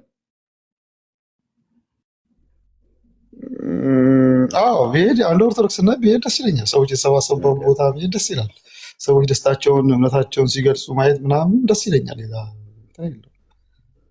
ሰው አይደለም። ሰኔ 12 ሚካኤል ምን የሆነበት ቀን ነው? እንግዲህ ብዙ ነው፣ ድርብርብ በዓል ነው ይኸው እንደሰማሁት አፎሚያን ያዳነበት ምናምን ብዙ ነገር አለው። በኦርቶዶክሳዊ አንድ አባት ሲያስተምሩ ያዩ የሰማሁት ምንድን ነው፣ እኛ መጽሐፍ ቅዱሳውያንን እንጂ መጽሐፍ ቅዱስ ብቻ ምንል አይደለንም። ምክንያቱም መሰረታዊ ትውፊት ነው መነሻችን። ትውፊት ማለት መጽሐፍ ቅዱስ ራሱ ያገኘነው በትውፊት ውስጥ ነው እንጂ እኛ እንደ ቁርአን ከሰማይ ወረደ የምንል ወይ ደግሞ በ19 ክፍለ ዘመን የመጣ የማርቲን ሉተር አስተምሮ መጽሐፍ ቅዱስ ብቻ ብሎ የሚለጠፍ ስላልሆን መጽሐፍ ቅዱስ መሰረት ስላለው መነሻው ምንድነው? ትውፊት ሐዋርያቶች በቃል ያስተማሩት አለ። ያኔ የማርያም ወንጌል የገብርኤል ወንጌል የሚባል ነበረ። እና አትናቴዎስ ለይተውት ያመጡት መጽሐፍ ቅዱስ በአባቶች የተመሰረተ መጽሐፍ ቅዱስ ማለት ከቤተክርስቲያን በታች ከአባቶችን በታች ነው። ለምን? ትውፊት ነው የሚቀድመው። ትውፊት ነው መጽሐፍ ቅዱስን የወለደው ብለን ስለምናምን ብዙ ጊዜ እንደ ፕሮቴስታንት ቁንጽልና ከመሀል ጀምረን የምንዘል ስላልሆነ በዛ መንገድ ነው የማስበው። እሺ እንደ ፕሮቴስታንቱ ማትዘሉ ስለሆናችሁ እናንተ ተረጋግታችሁ ቁንጽል አይደለም፣ መሀል ላይ ቆመን ወገብ ላይ ቆመን። ፕሮቴስታንቱ ያው መጽሐፍ ቅዱስ ብቻ ስለሚል የአምላክ ቃል ብቻ ስለሚል መጽሐፍ ቅዱስ ብቻ ሳይሆን መጽሐፍ ቅዱስ ብቻ አይደለም የሚለው ሲጀር መጽሐፍ ቅዱስ ብቻ የሚለው ቃል ራሱ በምናውቀው ደረጃ መጽሐፍ ቅዱስ ብቻ የሚለው የትኛውም ጉባኤ ኦርቶዶክስ ሶስቱን ጉባኤ የምትቀበለው አይደለ? ሰባቱን ጉባኤ ላይ መጽሐፍ ቅዱስ ብቻ የሚል የለም። በ19 ክፍለ ዘመን የመጣ የማርቲን ሉተር ነው እንጂ ከዛ በፊት መጽሐፍ ቅዱስ ብቻ የሚል ሰባቱን ጉባኤ ሲካሄድ አልነበረም። ስለዚህ መሀል ላይ የጀመረ ሰው አስተምሮ ነው። ስለዚህ ሰኔ 12 ቀን ስለዚህ ሰኔ 12 ቀን የምታከብሩት ሚካኤል ምን የሆነበት ቀን ነው እያልኩ ያለሁት። ከቁንጽሉ ሀሳብ ከጴንጤው ሀሳብ ከሉተር ሀሳብ ሳይሆን የምትነግረን ከእናንተ ሙሉ ከሆነው ወጥ ከሆነው ከማትዘሉት ተረጋግታችሁ ከመጣችሁት ሰኔ 12 ቀን ሚካኤል ምን የሆነበት ቀን ነው? እኔ ኤርሚዬ ምን አለ መሰለህ የሌላ አመለካከት ልንገር። ጥሩ ነው፣ ጥያቄ ትክክል ነው።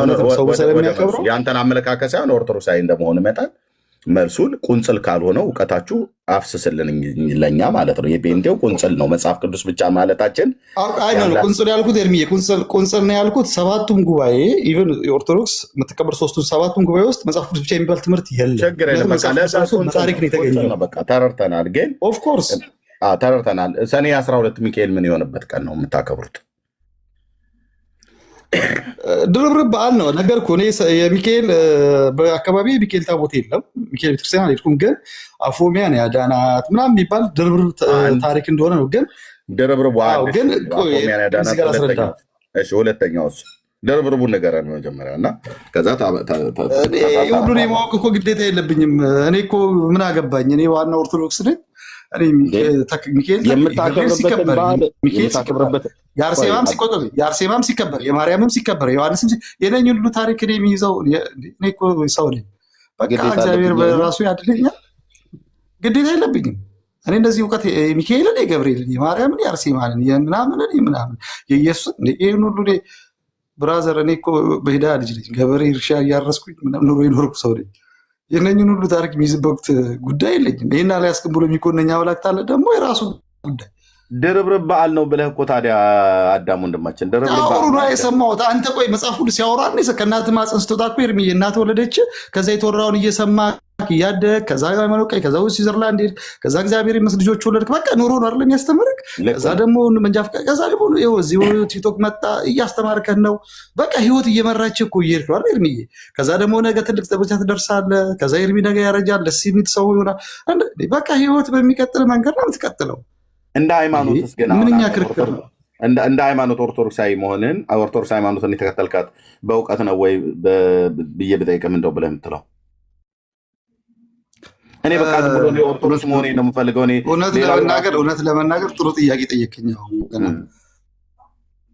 በነገራችን ላይ ሙስሊሙም ጴንጤውም ያው ይወለዳል፣ ከየትም ይወለዳል። ከዛ ቤተሰቡ ሌላውን ተወው።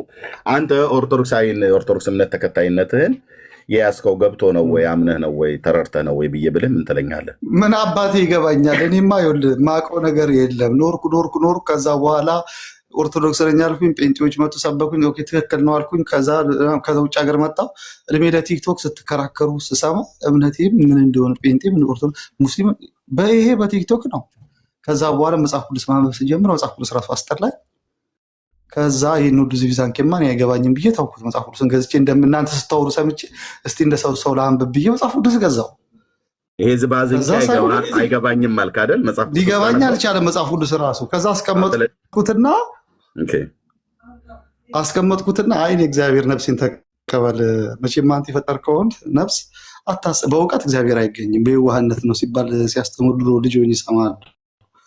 እግዚአብሔር በየዋህነት ነው። አብርሃም እኮ በእውቀቱ አይደለም እግዚአብሔር ከበረሃ የጠራው ተብዬ በየዋህነት እየኖርኩ ነው። ጥፋቱ እንግዲህ እኔ ጋር ተሆነ ነው ያላቅም። ስለዚህ ሰኔ 12 በምን ምክንያት እንደሚከበር አታውቅም። ድርብርብ ነው አልከኝ እንጂ አፎሚያን ብቻ ነው ይከበር አይከበር። እኔ ቢከበርም ችግር የለብኝም፣ ባይከበርም ችግር የለብኝም። እኔ ሚካኤል አሁን ለምሳሌ ሚካኤል እኔ ታቦቴ አይደለም አይደለ?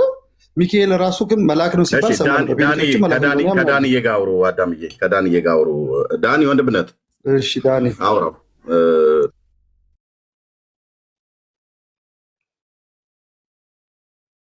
ዳኒ ስራ ላይ ነህ እንዴ? ዳኒ የቢዚ ነህ? እሺ ሜላይ አንዴ እመጣለሁ። አውራው አዳም። እሺ አዳም እንዴት ነህ? ደህና ነው። የሚሉስ አያለሁ ብዙ ጊዜ። የሚገርመው ነገር ብዙ መወድ ሰው አይደለም፣ ግን ዛሬ ከአንተ ጋር ስናወራው ደስ ይለኛል።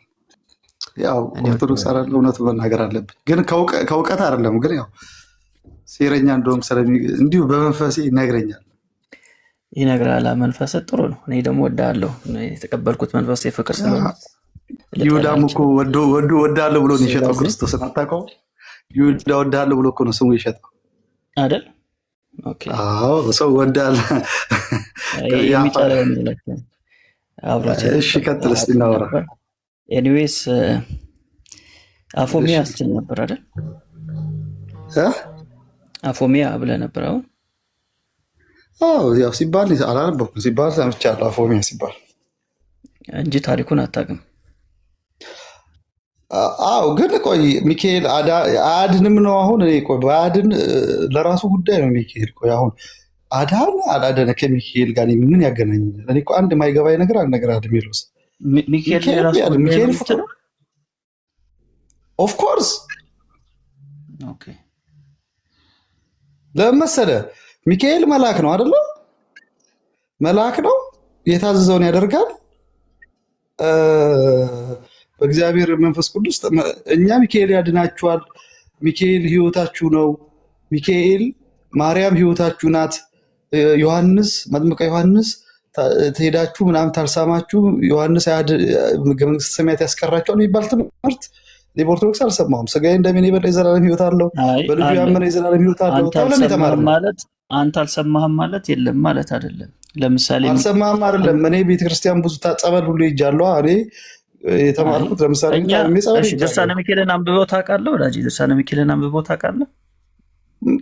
ምን አገባኝ ስለ ድርሳነ ሚካኤል? ድርሳነ ሚካኤል ምን አገባኝ? አሁን ሰኔ 12 ቆይ ወዳጅ፣ ሰኔ 12 የሚካኤል ዓመታዊ ክብረ በዓል ነው የሚለውን ከየት ነው ያገኘው? ከድርሳነ ክብረ ሚካኤል በዓል እግዚአብሔር ክርስቶስ ያከበሩኝን አከብራለሁ እንዳለ። ለምን ታከብራለህ አላልኩም። አዳም ጥያቄው መጀመሪያ ተረዳ። ለምን ታከብራለህ አላልኩም። ከየት ነው ያገኘው ይህንን ሀሳብ ነው ያልኩ። እሺ በጣም ጥሩ። ይኸውልህ ቅድም መነሻ እና ሚሉስዬ ሚሉት እንደሚመጀመር መነሻ ብያለሁ። እኛ መጽሐፍ ቅዱሳውያን ነን እንጂ መጽሐፍ ቅዱስ ብቻ አይደለም፣ መጽሐፍ ቅዱስ ብቻ ብለን ምናምን አይደለም። ያ ማለት መጽሐፍ ቅዱስ ራሱ ከትውፊት በታች ነው ብለን ከቤተክርስቲያን በታች ነው ብለን ታመንን።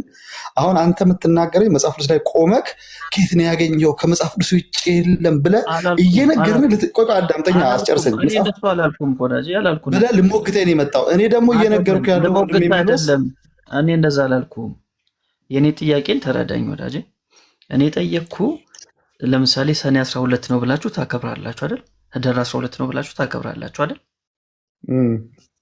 ይህ የምታከብሩት ሰኔ 12 ሚካኤል ነው የሚል መጽሐፍ ቅዱስ ላይ የለም አይደል? አዎ ይኸውልህ ሜሎስ ይህን አስጨርሰኝና ልንጠይቅህ፣ ከዛ ጥያቄ እንዲገባኝ ማለት ነው። ፖይንቴን አገኘሁ። አሁንም ይኸውልህ ፖይንቴን ኖ ሜሎስዬ የኔ ወንድም እኔ ፖይንቴን እንድታገኝልኝ እና በደንብ መልሼ በግልጽ እንዳወራክ የኔን ፖይንት አገኝ። አንተ ራስህ አሁን ይኸውልህ ዞረ ቅድም የነገርኩህን ዞረ መጽሐፍ ቅዱስ ልትወሸቅ ፈለግ እኔ በነግርህ እኮ አዳምጠኛ አንድ ሰከንድ አዳም ልጨርስ ሀሳቤ። ጥያቄው እኮ የኔ ነው። የኔ ጥያቄ ሳይገባ ትክክለኛ መልስን አሰጠኝም። ስለዚህ ይሄ ሰኔ 12 ህዳር 12 የሚለው መጽሐፍ ቅዱስ ላይ የለም። ጥያቄ ለምን የለም አይደለም።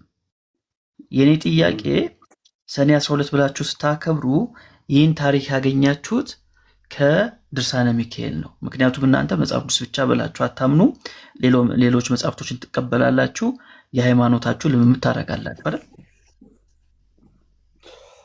አዎ እኛ ብቻ ሳንሆን ሌላ መጽሐፍ አይደለም፣ ትውፊት ነው። ሌላ መጽሐፍ በሚለው አትወሸቅ። እኛ የምናደርገው ትውፊት ነው። ትውፊት ማለት መጽሐፍ ቅዱስን በትውፊት ያገኘ ነው ብለን ስለምናምን፣ እናንተ ምናልባት መጽሐፍ ቅዱስን ከሰማይ ወረደ ብላችሁ ልታምኑ፣ እኛ ግን በትውፊት ነው እኮ። ከዛ ውስጥ አንዱ መጽሐፍ ነው አይደል? ከትውፊት ውስጥ አንዱ ደግሞ ድርሳነ ሚካኤል የሚባል መጽሐፍ አላችሁ። ድርሳነ ሚካኤል በትውፊት ውስጥ ይለፍ ድርሳነ ሚካኤል በትውፊት ውስጥ ይለፍ አይለፍ አላቅም፣ ግን እኛ ትውፊት የምንለው መጀመሪያ ትውፊት የሚባለው መለየት ያስፈልጋል። በምንድን ነው ያለፈው ድርሳነ ሚካኤል? በጣም ጥሩ ነው። ድርሳነ ሚካኤል ወይ ደግሞ ታምራት ብለን ስናስብ ድርሳነ ሚካኤል እሱ የእናንተ ነው። እሱን አይደለም። አሁን የእኔን ሀሳብ ዋናው ነው። ታች ወርዶ እንደ መንደርተኛ ሴት ታች ወርዶ መልከስከስ አልፈልግም። እንደዛ አይደለም። አሁን እኔ መናገር የምፈልገው አስኳሩ ነው። ድርሳነ ሚካኤልን ቆይ ወዳጅ፣ ድርሳነ ሚካኤልን ማን ጻፈው ነው ያልኩህ? ቤተክርስቲያኒቷ ማን ጻፈው? አሁን እታች ወርደ መንከባለል ስለምትፈልግ ነው ሜሎስ። አንተ እኮ ሜሎስ ታውቃለህ እኮ በደንብ ታውቃለህ፣ ግን እታች ወርደ መንደባለል ትፈልጋለህ። ችግሩ እሱ ነው። እኔ ልንገርህ አትንገረኝ። ምን ያደርግልኛል? አትንገረኝ። ምን ያደርግልኛል? ቆይ ተረጋጋ፣ እነግርሃለሁ። በደንብ አድርጌ ነው የምነግርህ። ድርሳነ ሚካኤል ቤተክርስቲያኒቷ ሐዋርያው ወዳጅ ተረጋጋ። አይ ነው እንደጠጣ አውቃለሁ፣ ራስህ ተናግረሃል፣ ግን ተረጋጋ። ትንሽ ተረጋግተህ ለማውራት ሞክር። እኔ መጀመሪያ አዳምጠኝና ልረጋጋና እናውራ። ማን እንደጻፈው ልንገርህ። ቆይ መጀመሪያ ማን እንደጻፈው ልንገርህ፣ ከዛ ተራ ነው ልክስክስን ያልከውን ቤተክርስቲያንን ማን እንደሆነ እንዳልክ ልንገርህ። ኦርቶዶክስ ቤተክርስቲያን ይህን መጽሐፍ የጻፈው ሐዋርያው ዮሐንስ ነው ብላ ነው የምታምነው።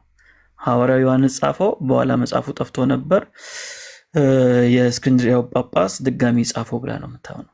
ስለዚህ ቤተክርስቲያኒቷ ሐዋርያው ዮሐንስ ነው የጻፈው ብላ የምታምነውን ድርሳነ ሚካኤል ማን ጻፈው ስለ አንተ ወደ ስድብ መጣ ማለት ነው።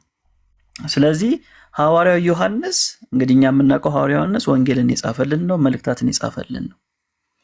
ኦርቶዶክስ ደግሞ ከዚህም ውጭ ድርሳነ ሚካኤልን ጽፎልኛል ብላ ታምናለች። ስለዚህ ይህን ሀሳብ ትቀበላለህ? ሜሎስዬ እኔ እንኳን ሐዋርያው ዮሐንስ ለምን ጳውሎስ አይጽፈውም? ሲጀመር ጳውሎስም የጻፈውን በእንትን አንተ እኮ ያዕቆብ መልእክትን ልክ እንደ ማርቲን ሉተር ገለባ ነው ለማለት ትንሽ የቀረሰው ነው። ከዚህ በፊት እንትንን አይቼ አላልንም ያልነውን ብቻ ላይ ኮንቲኔንት እንትንን አይቼ ለምን ዲዮስቆሮስ አይጽፈውም? እኔ የሚካኤልን ታሪክ ለምን አሁን አቡነ ማትያስ ለምን አይጽፉት? እሱ አይደለም የኔ ጉዳይ፣ የሚካኤል ጉዳይ አይደለም የኔ ጉዳይ። እኔ እኮ ለምን እዛ ላይ እንደምትሄዱ እኔ አይገባኝም። የኔ ጉዳይ ሚካኤል ተከበረ አልተከበረ ያንተ ጉዳይ ምንድን ነው? እኮ እየነገርኩህ እኮ ነው። አሁን ይኸውልህ እናንተ እኔ እኮ ለገልጽላችሁ ስሉ አስጨነቃችሁኝ። ሚካኤል ተከበረ፣ ማርያም ተከበረች፣ ዮሐንስ ተከበረ፣ ጉዳይን ነገር እየነገርኩህ ማርቆስ ተከበረ። የኔ የቤተክርስቲያን ዶኩ ቆይ አስጨርሰኛ ወዳጅ። ኧረ እንደው በሚካኤል በዛሬ ሚካኤል ዛሬ ጊዜያችንን አስጨርሰኝ። ወደ ፖይንት ግባ። ተከበረ ሳይሆን ይኸውልህ ዋናው ወሬው ልንገርህ። ሚካኤል ሳይሆን የኔ ህይወት ክርስቶስ ነው ብለን ስታምን የቤተክርስቲያን አናት ክርስቶስ ነው ስታምን ስጋውን ገብርኤል ቤተክርስቲያን ሚካኤል ቤተክርስቲያን የምንሄደው የሚካኤልን ስጋና ደም አይደለም የምንበላው የክርስቶስን ስጋና ደም ነው። ቄሱ ገብርኤልም ሆነ ማርያም አሐዱ ቅዱስ አሐዱ ወልድ ቅዱስ አሐዱ መንፈስ ቅዱስ ብሎ ነው የሚቀድሰው። የሚካኤልን ስም አይደለም በሚካኤል ቤተክርስቲያን የሚቀድሰው። ስለዚህ እኛን ያሰባሰበን ክርስቶስ እንጂ ሚካኤል አይደለም። እኛን ያሰባሰበን ኢየሱስ እንጂ ማርያም አይደለችም። እኛ ማርያም የምናውቃት በክርስቶስ ታሪክ ነው። እኛ ዮሐንስ የምናውቀው በክርስቶስ ውስጥ ነው። ክርስቶስ ከሌለ ሚካኤልም ገብርኤልም አናውቃቸውም። ይሄ ሁሉ ውሸት ነው የምታወራው። እናንተ ግን እታችሁ ወርዳችሁ ልክ እንደ ዳቢሎስ ትመሰመሳላችሁ። በጣም ታዝናላችሁ። በቃ ጊዜ ሰጥቼ ሰምቻለሁ። ምንም የረባ ነገር አልነገረም። እውነቱን ያጣጥላል ሴጣን እንደናንተ። ኧረ ተረጋጋ ወዳጅ ተረጋጋ። ትንሽ ለመረጋጋት ሞክር። እውነት ጊዜ ሰጠው። ከርስ ራሱ ወጥተህ እንድታወራ ጊዜ ሰጠው። ሰማኝ። ኧረ እባክህ ወዳጄ ተው። ስንት ቢራን የጠጣው? አንድ ነበርኩ ያልኩህ ቅድም። ያሳዝናል። ብቻ ለማንኛውም ድርሳነ ሚካኤል የቤተክርስቲያን እዚሁ የሚጋጭ ሀሳብ ማትንገረኝ። ቅድም አልወድም እብድ ስለሆንክ ነው። ራስህ ከራስህ ጋር የተጋጨ እብድነት ያሳዝነኛል። አዳም አሁን ደጋግመህ ላክልኝ ስንት ጊዜ። እኔ ኦርቶዶክስ መሆንን አላወኩም ነበር። ከገስት ላይ እንደው ገብተህ ቦታ እንዳትይዝ ብዬ በሚል የወንጌል አማኝ ትሆናለህ ብዬ አወረድኩ ማለት ነው። ገና ሪኩዌስት ስትልክ ከገባ በኋላ እንኳን ለምን ተደማምጣት አታወራም? ሰማህ አይደል ሜሎስ? አንተ ብለው መሰማው ምን አለበት? እስካሁን ከገባ ጊዜ ጀምሮ ፕሮቮክ ነው የምታደርገው። እሱን በሀሳቡ ላይ በእውቀት ላይ ለምን አታወራም? ይሄን ያህል የሚለምንህ አንተ ስትናገር ጸጥ ብሎ ሰማህ። እሱ ግን ሲናገር አንተ መካከል ላይ ትገባበታለህ። እና ሰማው እባክህ። ሜላ ቀጥሉ። ቴንኪው ሸርሚ ቴንኪው።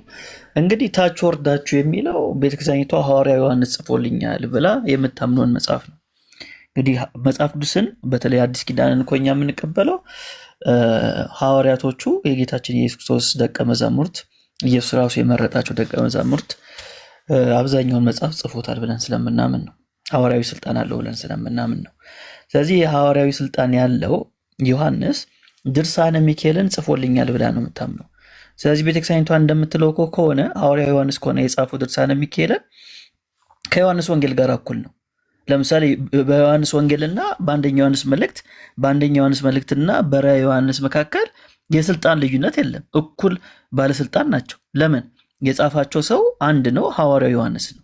መበላለጥ የለም። ስለዚህ ድርሳነ ሚካኤልንም ሐዋርያው ዮሐንስ ከጻፈው እኩል ነው ማለት ነው። እኩል ነው፣ ከመጽሐፍ ቅዱስ ጋር እኩል ነው። ስለዚህ ይህን መጽሐፍ ታች ወርዳችሁ የሚል ሀሳብ ስታመጣ ያው መልስ የሌላችሁ ነው እንጂ ቤተክርስቲያኒቷ በዚህ ልክ ነው ይህን መጽሐፍ የምትቀበለው። ስለዚህ ርዕሳችን ሚካኤል ስለሆነ እዚህ ጋር ቆይ እኩል ነው እንበል። ሜሎስ እኩል ነው እንበል። እኩል ነው ብለን እንቀበል። ትክክል ነው። እንደዛ ብላ ታመነች። እኩል ነው እንበል። እዚህ ጋር አንድ ጥያቄ አለኝ። ትክክል፣ ጥሩ ጥያቄ ነው። እንደዛ ብላ የምታመን ከሆነ እኩል ነው ታለች። ስለዚህ ድርሳነ ሚካኤልም ከመጽሐፍ ቅዱስ እኩል መገምገማ ኤርሚ ቅድም በነገራችን የተናገርከው ነገር ጥሩ ነው፣ ተቀብያለሁ። ነገር ግን እኩል ነው ታለን ቤተክርስቲያን በቤተክርስቲያን ታሪክ ውስጥ ይሄ ድርሳነ ሚካኤል ታለ እኩል ነው ታለች። እኩል ነው ብሎ መቀበል ያለብን። ስለዚህ መጽሐፍ ቅዱስን የሰጠችን ቤተክርስቲያን ናት ነው። እንደ ቁርአን ከአላህ በሰማይ ወረደ ምናምን በጅብሪል በኩል አላለን። እኩል ነው ታለን እንቀበላለን። ድርሳነ ሚካኤል ውስጡ ችግር አለው። እኩል ነው ተተቀበልን። ውስጡ ችግር አለው። እንዲህ ሲነበብ አስጨርሰኛ ይሄ ተሆነ ይሄ መጋጨት ጉዳይ አለ ከመጽሐፍ ቅዱስ ጋር። ድርሳነ ሚካኤልን ስናነበው እኩል ትሆን መጽሐፍ ቅዱስ አይጋጭም፣ እርስ በራሱ የሚፈታታ ነው፣ አንዱን ለአንዱ የሚደግፍ እንጂ በምላት የምንረዳው እንጂ የሚጋጭ አይደለም። ግን ድርሳነ ሚካኤል ከመጽሐፍ ቅዱስ ጋር ይጋጫል የሚል አስተሳሰብ አይዲዮሎጂ ታለቅ እሱ እኛ በጣም ጥሩ ነው ይሄ። ያንን ደግሞ አንተና ታድሶና ሙሉ ወንጌል ቢጋጭ ተለያይቶ ነው የሚቀርብ። እኛ ኦርቶዶክሳውያንና ካቶሊካውያን ግን ብንጋጭ አንድ ጥቅስ ላይ ባንስማማ የድርሳነ ሚካኤልና ዮሐንስ ወንጌል ቢጋጭብን ትውፊት አለን። አባቶች ደግሞ ለሐዋርያቶች የቀረቡ ናቸው። አዳምጠኝ፣ ለሐዋርያቶች የቀረቡ ናቸው። ከዛ ላይ ካልተስማማን እንለያያለን እኛ ኦርቶዶክሶች። አሁን ሀሳቤን ላስቀምጥ።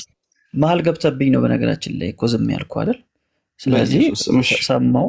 አዎ እያወራሁ እኮ ነው። አሁንም መሀል የገባብኝ አይደል? ግን ሰማው። ስለዚህ ሰማኝ። አንድ ጥያቄ ልጠይቅና እስቲ ህሊና እንዳለው ሰው መለሰልኝ። ቅዱስ ሚካኤል ታላቅ መልአክ ነው አይደል?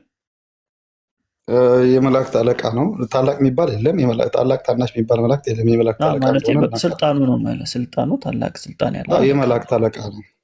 አዎ ይህ የመላእክት አለቃ ቅዱስ ሚካኤል ድብብቆሽ ይጫወታል ብለህ ታስባለህ? እኔ በታሪኬ መላእክት ሳጥናኤል ብቻ ድብብቆሽ ተጫወቱ፣ ያው የእጁን ያገኘ ነው። ከዛ በተረፈ መላእክቶች በመጽሐፍ ቅዱስ ታሪክ ድብብቆሽ የተጫወቱ መላእክቶች የሉ። ሚካኤል ድብብቆሽ ይጫወታል ብለህ ታስባለህ ወይ ከአጋንንት ጋር? እንዴት ድብብቆሽ ተጫወት? አጋንንትን የሚቀጠቅጥ በእግዚአብሔር ኃይል የሚኖር እግዚአብሔርን የሚያከብር ታላቅ መልአክ እንደሆነ የእግዚአብሔርን ፊት የሚያይ መልአክ እንደሆነ ነው የማውቀው እንጂ ከአጋንንት ጋር ድብብቆሽ ሊጫወት አይችልም ማለት አይችልም በታምር። እሺ ድርሳነ ሚካኤል ግን አንተ መላእክት እንደሆነ ታምናለህ? ቆይ ሚካኤል መላእክት እንደሆነ ታምናለህ? ድብብቆሽ እንደተጫወተ ባሳይ ምን ትላለህ? ቆይ አንተ መጀመሪያ ቅዱስ ሚካኤል የመላእክት አለቃ እንደሆነ ታምናለህ? አዎ አምናለሁ። አሁን ወደ ጥያቄ ምን ካሁን ቀጥል መለስኩልህ። ሚካኤል ከአጋንንት ጋራ ድብብቆሽ እንደተጫወተ ባሳይ ምን ትላለህ? መጽሐፉን ስላላነበብኩት፣ ሁለተኛ አንተን ስለማላምንክ እውቀቱ አሁን መጽሐፉን አንብቤው ቢሆን ድርሳነ ሚካኤልን አልቀበልም እላለሁ። መጽሐፉን አንብቤው ቢሆን እስቲ ጥቅሱን ንገረኝና አነበውና አባቶችን ጠይቃለሁኝ፣ ቤተክርስቲያኒት እንደፈታችሁ ጠይቃለሁ። ከዛ ግን እንዳልተረዳው አልፈልግም ነው የምለው። እዚህ ላለው ሰው ላሳይ በቃ። እናንተ እኮ ብዙ ጊዜ ተዋሻላችሁ ታውቃለህ፣ ውሸታሞች ናቸው። ለሚካኤል የሚሳነው ነገር አለ ብለህ ታስባለህ? ኧረ መዓት የሚሳነው ነገር አለ። የሚሳነው ነገር የሌለው ክርስቶስ ብቻ ነው።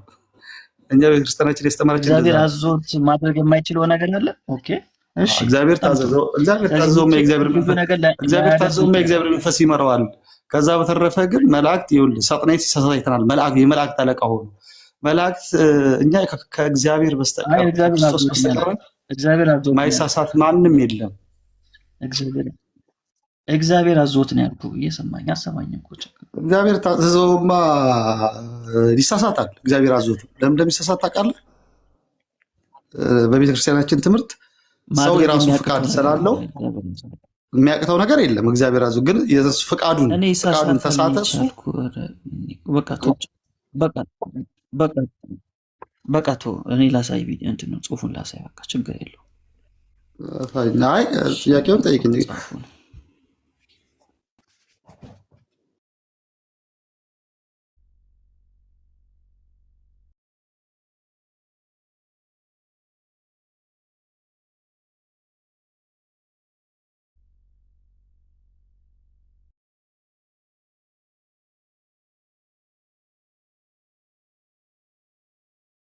እያወጣው ነው አለ።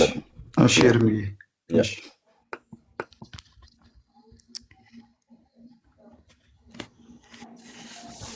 እሺ በደንብ ተከታተሉኝ። እሺ መጀመሪያ ያሳየን ኤርሚ መጽሐፉን አታሳየን እኮ ላሳያችሁ ነበር።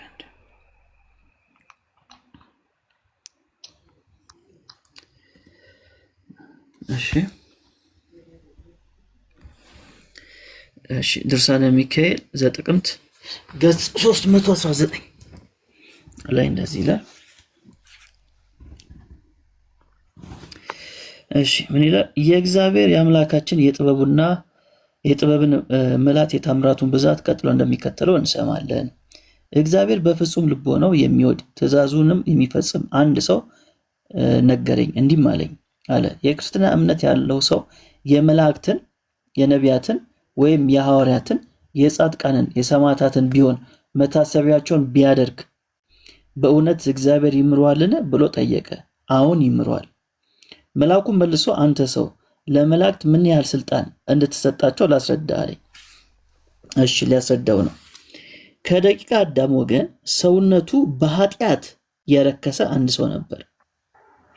ያ ሰው ከተወለደበት ቀን ጀምሮ እሺ እሰማለሁ ድምጽ ያለ ይሰማል ሞይሎስ ትሰማለህ ሜላ እኔ ጋር አስተካክልኩብኝ ነበር። እሺ ከደቂቀ አዳም ወገን ሰውነቱ በኃጢአት የረከሰ አንድ ሰው ነበር። ያ ሰው ከተወለደበት ቀን ጀምሮ ከተንኮልና ከክፋት በስተቀር አንዳችም በጎ ስራ ሰርቶ አያውቅም። ተመልከቱ በደንብ ኃጢአተኛ ሰው ነው፣ ምንም በጎ ስራ የለውም።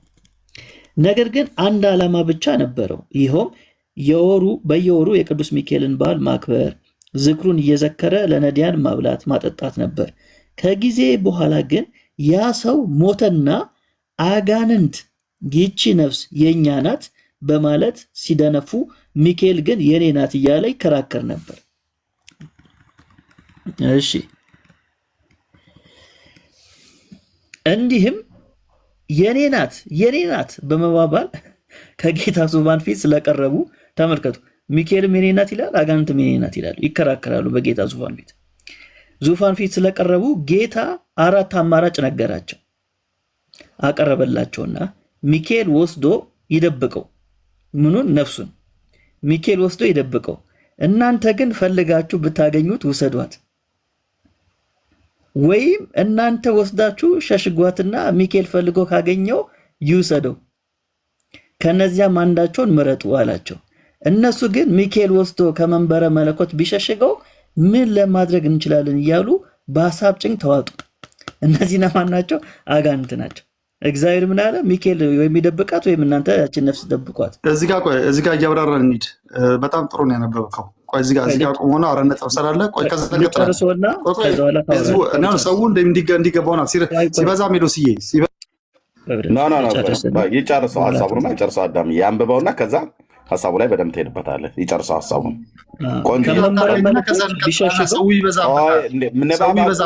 እንደዚህ አይደረግም። እንደዚህ ፕሊስ አትረብሽ። ይህን እየፈታ እንሄዳለን። ቀጥሎ እንሄዳለን። ንባቡ ይለቅ። በመጀመሪያ ኤርሚ ይበዛብኛል። ይህን ሁሉ እንዴት ነው የሚይዘው? ግድ የለም ተፈቷል። ቁጥር በቁጥር ተፈቷል። እንዴ ግድ የለም ትለኛለህ። እስካሁን አንብቧል አይደለ? ከዚህ በኋላ ደግሞ ይቀጥላል። እኔ ካወራሁ በኋላ ይቀጥላል። ይሄ በጣም ያወራውን እኮ ነው የምፈታው እኮ ትፈታዋለህ። ግን እውነት እንዳይወጣ እንዲህ ናቸው። እስካሁን ይኸውልህ ሚዩት አድርገው ፕሊዝ ወገኔ። በጌታ እንዲህ ያብራራል። ትክክል ነው። ካልሆነ ላስወርድ ነው። እኛ አስወርደን ስለምታጭበረብሩ ነው የምታስወጣኝ። ይሄን ልፍታውና ሜላ ቀጥል። አንተ ስለኖርክ ህዝቡ የሚቀመጥ እንዳይመስልህ፣ አንተ ስለወጣ ህዝቡ መሄድ እንዳይመስልህ እታች ሆነ ትሰማለህ ማለት ነው። ሜላ አንብብና ጨርስ። ቆንጆ ልብ አንጠልጣይ ተረት ስለሆነ ማለት ነው። ቀጥል። እሺ ድብብቆሽ እሺ ከዚህ ልጀምርላችሁ። እንዲህም የኔ ናት በመባባል ከጌታ ዙፋን ፊት ስለቀረቡ ጌታ አራት አማራጭ ነገራቸው አቀረበላቸውና ሚካኤል ወስዶ ይደብቀው፣ እናንተ ግን ፈልጋችሁ ብታገኙት ውሰዱት፣ ወይም እናንተ ወስዳችሁ ሸሽጉትና ሚካኤል ፈልጎ ካገኘው ይውሰደው፣ ከነዚህም አንዳቸውን ምረጡ አላቸው። የሚለው ጌታ ነው። እነሱ ግን ሚካኤል ወስዶ አሉ አጋንንቶቹ ከመንበረ መለኮት ቢሸሽገው ምን ለማድረግ እንችላለን እያሉ በሐሳብ ጭንቅ ተዋጡ። ከብዙ የሐሳብ መለዋወጥ በኋላ እኔ እኮ ያስቀኛል። ጌታ ፊት ሆኖ ነው እኮ ነው የሚያስቡት አጋንንቶች። ኦርቶዶክስ ጥንታዊ ተረታዊት ቤተክርስቲያን። እሺ ከብዙ ሐሳብ መለዋወጥ በኋላ እኛ እንሰውረዋለን እንሸሽገዋለን ብሎ ያን ሰው እመቃት አውርዶ የገሃነመ እሳት አዝዋሪት ባለበት ጥልቅ ባህር ውስጥ ደበቁት፣ ወረወሩትና እንግዲህ ሚካኤል ፈልጎ ያግኘው ተባባሉ። ከዚህም በኋላ ቅዱስ ሚካኤል እነዚያን አጋንንት ቆይ ይህን ከማንበብ በፊት ልጠይቃችሁ፣ ታች ያላችሁ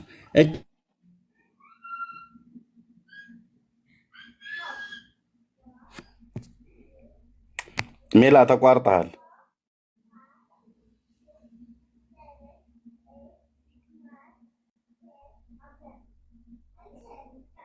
አላችሁ ወገኖች?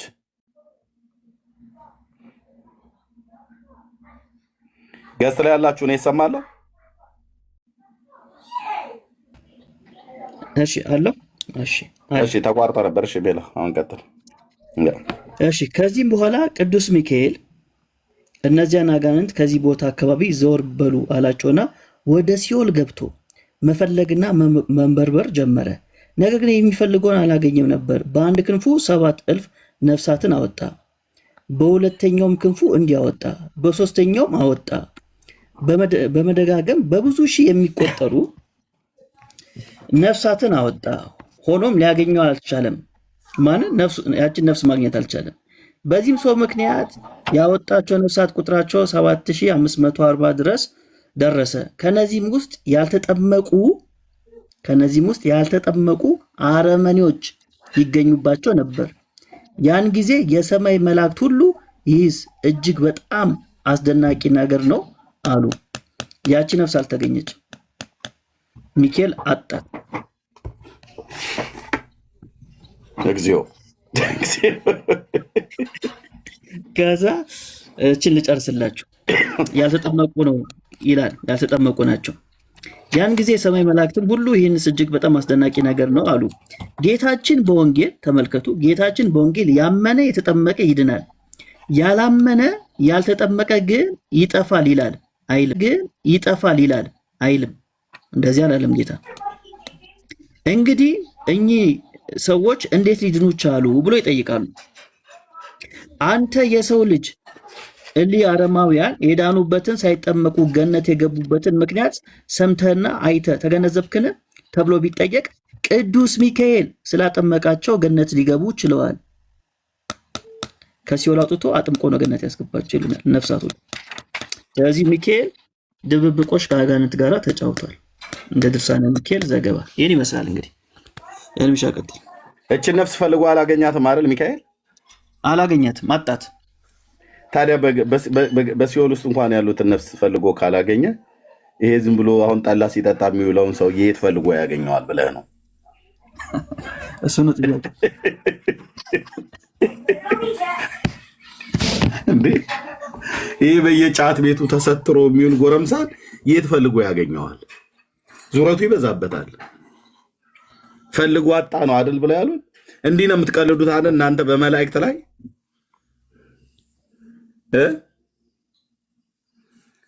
ኦርቶዶክስ ጥንታዊት ተረታዊት ቤተክርስቲያን እንደዚህ አይነት ተረት ማለት ነው። መላእክት ድብብቆች ተጫወቱ በጌታ ፊት ቀርበው ማለት ነው። የኔ ነች አይደለችም፣ የኔ ነች።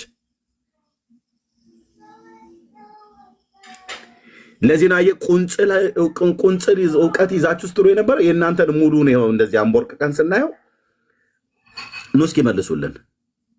ና ኪነ ጥበብ እስኪ መልስልን ይሄንን ድብብቆሽ።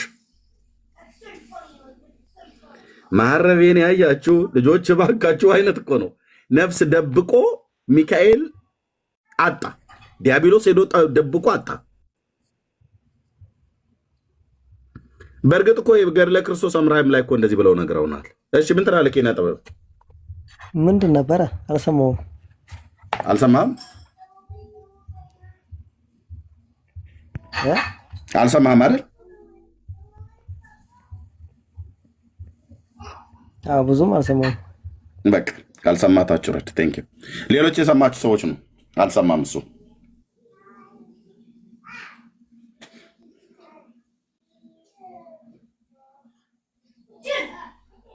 እሺ ሌሎች የሰማችሁ ካላችሁ ድብብቆሹን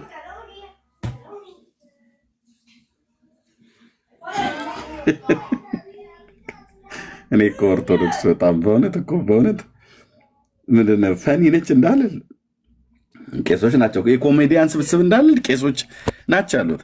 አይንተ እግዚአብሔር ብለው የሚሉ ማለት ነው። ግን የሚጽፉትን የለኝ ወንድ ማለት የሚጽፉትን የለን።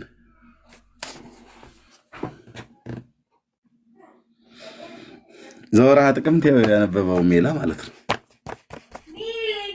የስንክሳሩንም ቅድም ቀድሞ አነበበብኝ። ሜላ አሁን ሰውን እኮ በተንከው፣ በቃ በተንከው። ማንም አይገባም አሁን። ሮያል እሺ ምን ትላለህ ይሄን? ስለዚህ ድብብቆሽ እንጠብቃለን ካንተ ጮማ የሆነ መልስ ማለት ነው። ሮያል ማይክ ክፈት። ፈርቶ መቀመጥ የለም። ድብብቆሹን ምን አልክ? ምን አልከኝ ኤርሚያስ? ድብብቆሹ ላይ ምን አልክ? እንኳን ደህና መጣ። ምንም ነገር አለ። እኔ ኳስ እያየሁ ነው ባይዘው።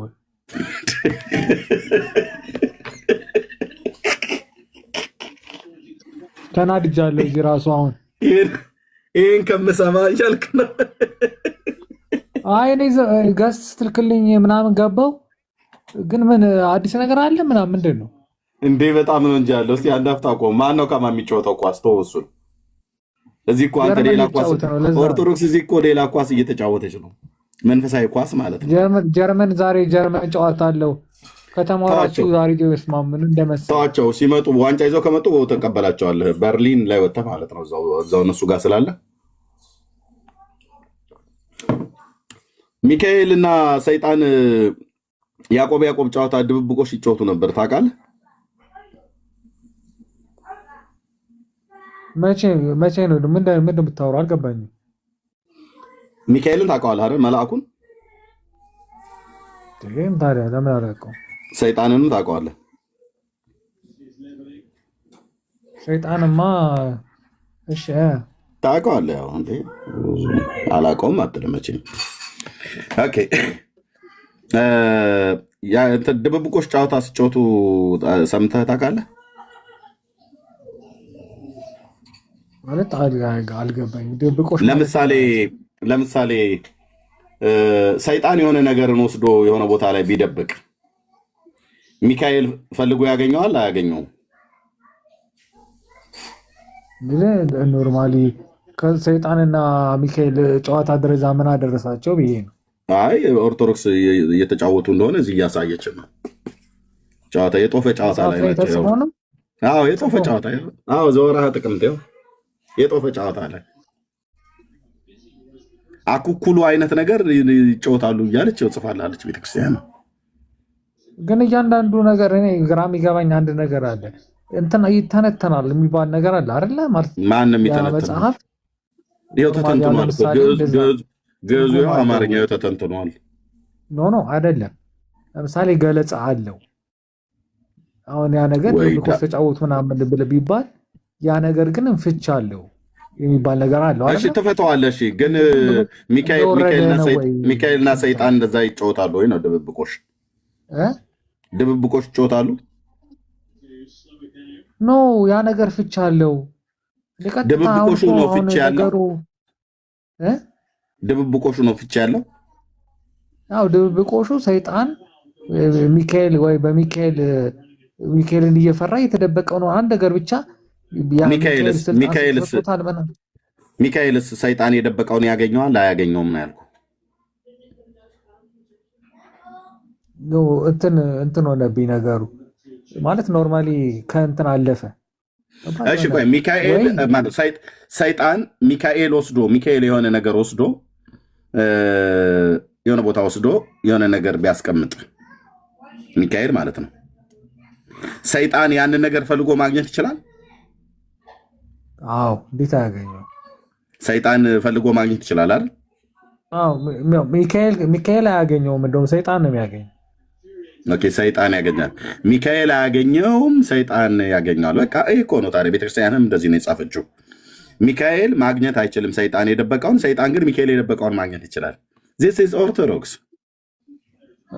ባይዚስ ኦርቶዶክስ አምናት በለ ኤርሚያስ ለመሰለ ይሄው ቤተክርስቲያን ያለችው ሚካኤል ሰይጣን የደበቀውን ማግኘት ተስኖት አሁን አንተ እንዳልከው ሲባዝን ነው፣ በየሲኦሉ ሲንከራተት ነው የተገኘው። ሰይጣን የሆነ ነገር ወስዶ ደረጃ ወርዶ ሰይጣን ጋር የሚጫወትበት ጊዜም የለውም እኮ። ይሄው ጊዜ ያለው ብላ ቤተክርስቲያን ጽፋለች። ስለዚህ ከቤተክርስቲያን ጋር አንድ አይነት ሀሳብ ነው ያለ። ሰይጣን የደበቀውን ሚካኤል ፈልጎ ቆይ አድምጠኝ።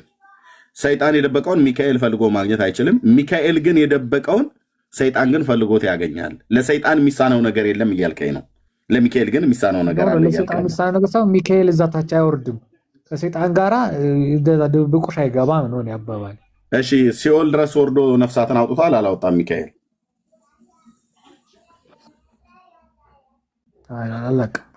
እኔ አንብቤ አላውቅም። እንደዚህ አይነት ነገሮች አንብቤ አታውቅም አይደል? እና አንብብልህ፣ በፈጣሪ ፍቃድ ሊያወጣ ይችላል እኮ እና አንብብልህ። አይ ባታነበው ችግር የለውም። እና አንብብልህ፣ በፈጣሪ ፍቃድ ሁሉን ነገር ሊያደርግ ይችላል ብዬ ስለማስብ እኮ ይወርዳል። ታዲያ አንብበው። ወደ ሲኦል ይወርዳል። እንዴት ወደ ሲኦል ይወርዳል ወይ ሚካኤል? አዎ እኮ ሊያወጣቸው ይችላል። በፈጣሪ እኮ ይወርዳል አይደል? በመጀመሪያ ወርዶ ነው አይደል የሚያወጣቸው? ታዲያ ፈጣሪ ኢየሱስ ክርስቶስ አላወጣቸውም እንዴ ከሲኦል? ይወርዳል ወይ ነው ያልኩህ። ሚካኤል ሲኦል ይወርዳል ወይ? ሚካኤል ሲኦል ይወርዳል ወይ? ያወጣቸዋል ካልክ እኮ ወረደ ማለት እኮ ሲኦል ገባ አይደለም። ኦኬ፣ ስለዚህ እዛ ታች ድረስ አይወርድም አትበለኛ። ታዲያ ቀደም እኮ እዛ ታች ድረስ አይወርድም፣ እንደዚህ አይነት ቃቃ ጫወታ አይጫወትም አትበል። ቤተክርስቲያንህ ነው ሰይጣን ጋር እንደዚህ ምናምን የሚለው ጽሁፉ አንድ እንትን ይኖረዋል። የቤተክርስቲያን መጽሐፍ 3 መጽሐፍ ሚካኤል ሲኦል ወረደ ትላለች። ነፍስ ዘግኖ ለማውጣት ሚካኤል ሲኦል ወረደ ትላለች። ነፍሳትን ዘግኖ ለማውጣት ሚካኤል ሲኦል ወረደ፣ ነፍሳትን ዘግኖ ለማምጣት ሲፈልግ ግን ሰይጣን ወስዶ ስለደበቀበት ሚካኤል ፈልጎ ማግኘት ተሳነው እኮ። በነገራችን ላይ ሲኦል ወረደ የምትለው እኮ ነፍሳትን ለመርዳት ነው አይደለ? እኮ እችኛዋን ነፍስ ግን ፈልጎ ማግኘት አቃተው። እነዚህ ጋር ዘገነ፣ ጨለፈ፣ አወጣ፣ በክንፉ አንጠልጥሏቸው ተሸክሟቸው አወጣ ብላችሁ የጻፋችሁትን አንድ ጥያቄ ልጠይቅህ እፈልጋለሁ። ለምን ትጠይቀኛለህ? እኔ እየጠየቁ ሚካኤል እችን ነፍስ ፈልጎ አጣት ይላል። ዘገነ፣ ተደበቀችበት ምናምን አቅማቱ እሱ ምናምን እንበለውሽ እንበለው አይደለም። ቤተክርስቲያን ተደበቀ ብላ ትላለች። አንተም እኮ አልከው። ለምን እንበለው አይደለም? እሺ ጻፈች ይባልሽ አለች ቤተክርስቲያን። አንተም እኮ አልከው ታዲያ። ስለዚህ ሚካኤል አቅመ ቢስ ነው እያልከን ነው አይደል? አይደለም። ሚካኤል እዛ ታች ድረስ ወርዶ ከሰይጣን ጋር ድብብቆሽ አይጫወትም ነው ያለው። ይኸው ወርዶ ተጫወተ ትላለች ቤተክርስቲያን። ሲኦል ወርዶ በቃ ፍቺ ነው። አንድ ነገር ልንገርህ፣ ልጠይቅህ። እኔ ደግሞ አይቻልም መጠየቅ። እኔ አጠይቀኝም አላልኩም፣ ግን ሲኦል ድረስ ወርዶ ድብብቆች ሲጫወት ነፍስን በመደበቅ ሰይጣን ሲደብቅበት ሚካኤል ፈልጎ ማግኘት ተሳነው ብላ ቤተክርስቲያን ጻፈች። አንተ ያነበብነውን የጻፈችውን እንኳን ሳናነብል ስጠይቅህ፣ አዎ ሚካኤል ቢደብቅ ሰይጣን ፈልጎ ያገኝበታል። ቆይ ሚካኤል ቢደብቅ ሰይጣን ፈልጎ ያገኝበታል አልከኝ። ሰይጣንስ ቢደብቅ ሚካኤል ፈልጎ ያገኛሉ ቢስል፣ አይ ሚካኤልማ አቅሙ ውስን ነው ፈልጎ ማግኘት አይችልም፣ የሰይጣንም አይችልም ነው ያልከው። አላልኩም። ሚካኤል ታዲያ ፈልጎ ሰይጣን የደበቀበትን ሚካኤል ፈልጎ ማግኘት ያልተቻለው ለምንድን ነው? ግን እያነፈነፈ ሊያገኝ ይችላል ነው። ሚካኤል ለምንድን ነው አነፍንፎ ማግኘት የማይችለው? ኃይሉ ውስን ስለሆነ አይደል? ኖ አሁን እዚህ ላይ እኮ አንድ ነገር ልንገርህ። ምንድን ነው ሰይጣን ሊያሳስት ይችላል ነው እኮ በቃ። ሰይጣን አነፍንፎ አገኘ ማለት የተባረኩ ሰዎች በቃ። አንተ አሁን ተናዳሃል። ኳስ እያየ ነው። ሚዩት አድርገህ ኳስ ይዛው በቃ። ጀርመኖችን ነው ልጠይቅ። በቃ አይ ቆይ በኋላ ትጠይቀናለህ። ሚዩት አድርገውና ኳሱ ነኝ። አየህ ኳሱ ነኝ። እዛ እኔ ወይ ገብቶባችኋል ወይ ስታችኋል። ልክ እዚህ እኛ ጋር መጥተህ ሚካኤል ፈልጎ ማግኘት አይችልም፣ ሰይጣን ግን ጥበበኛ ነው ፈልጎ ማግኘት ይችላል ብለህ ትለናለህ። ኦኬ ከዚህ ያለፈ ነገር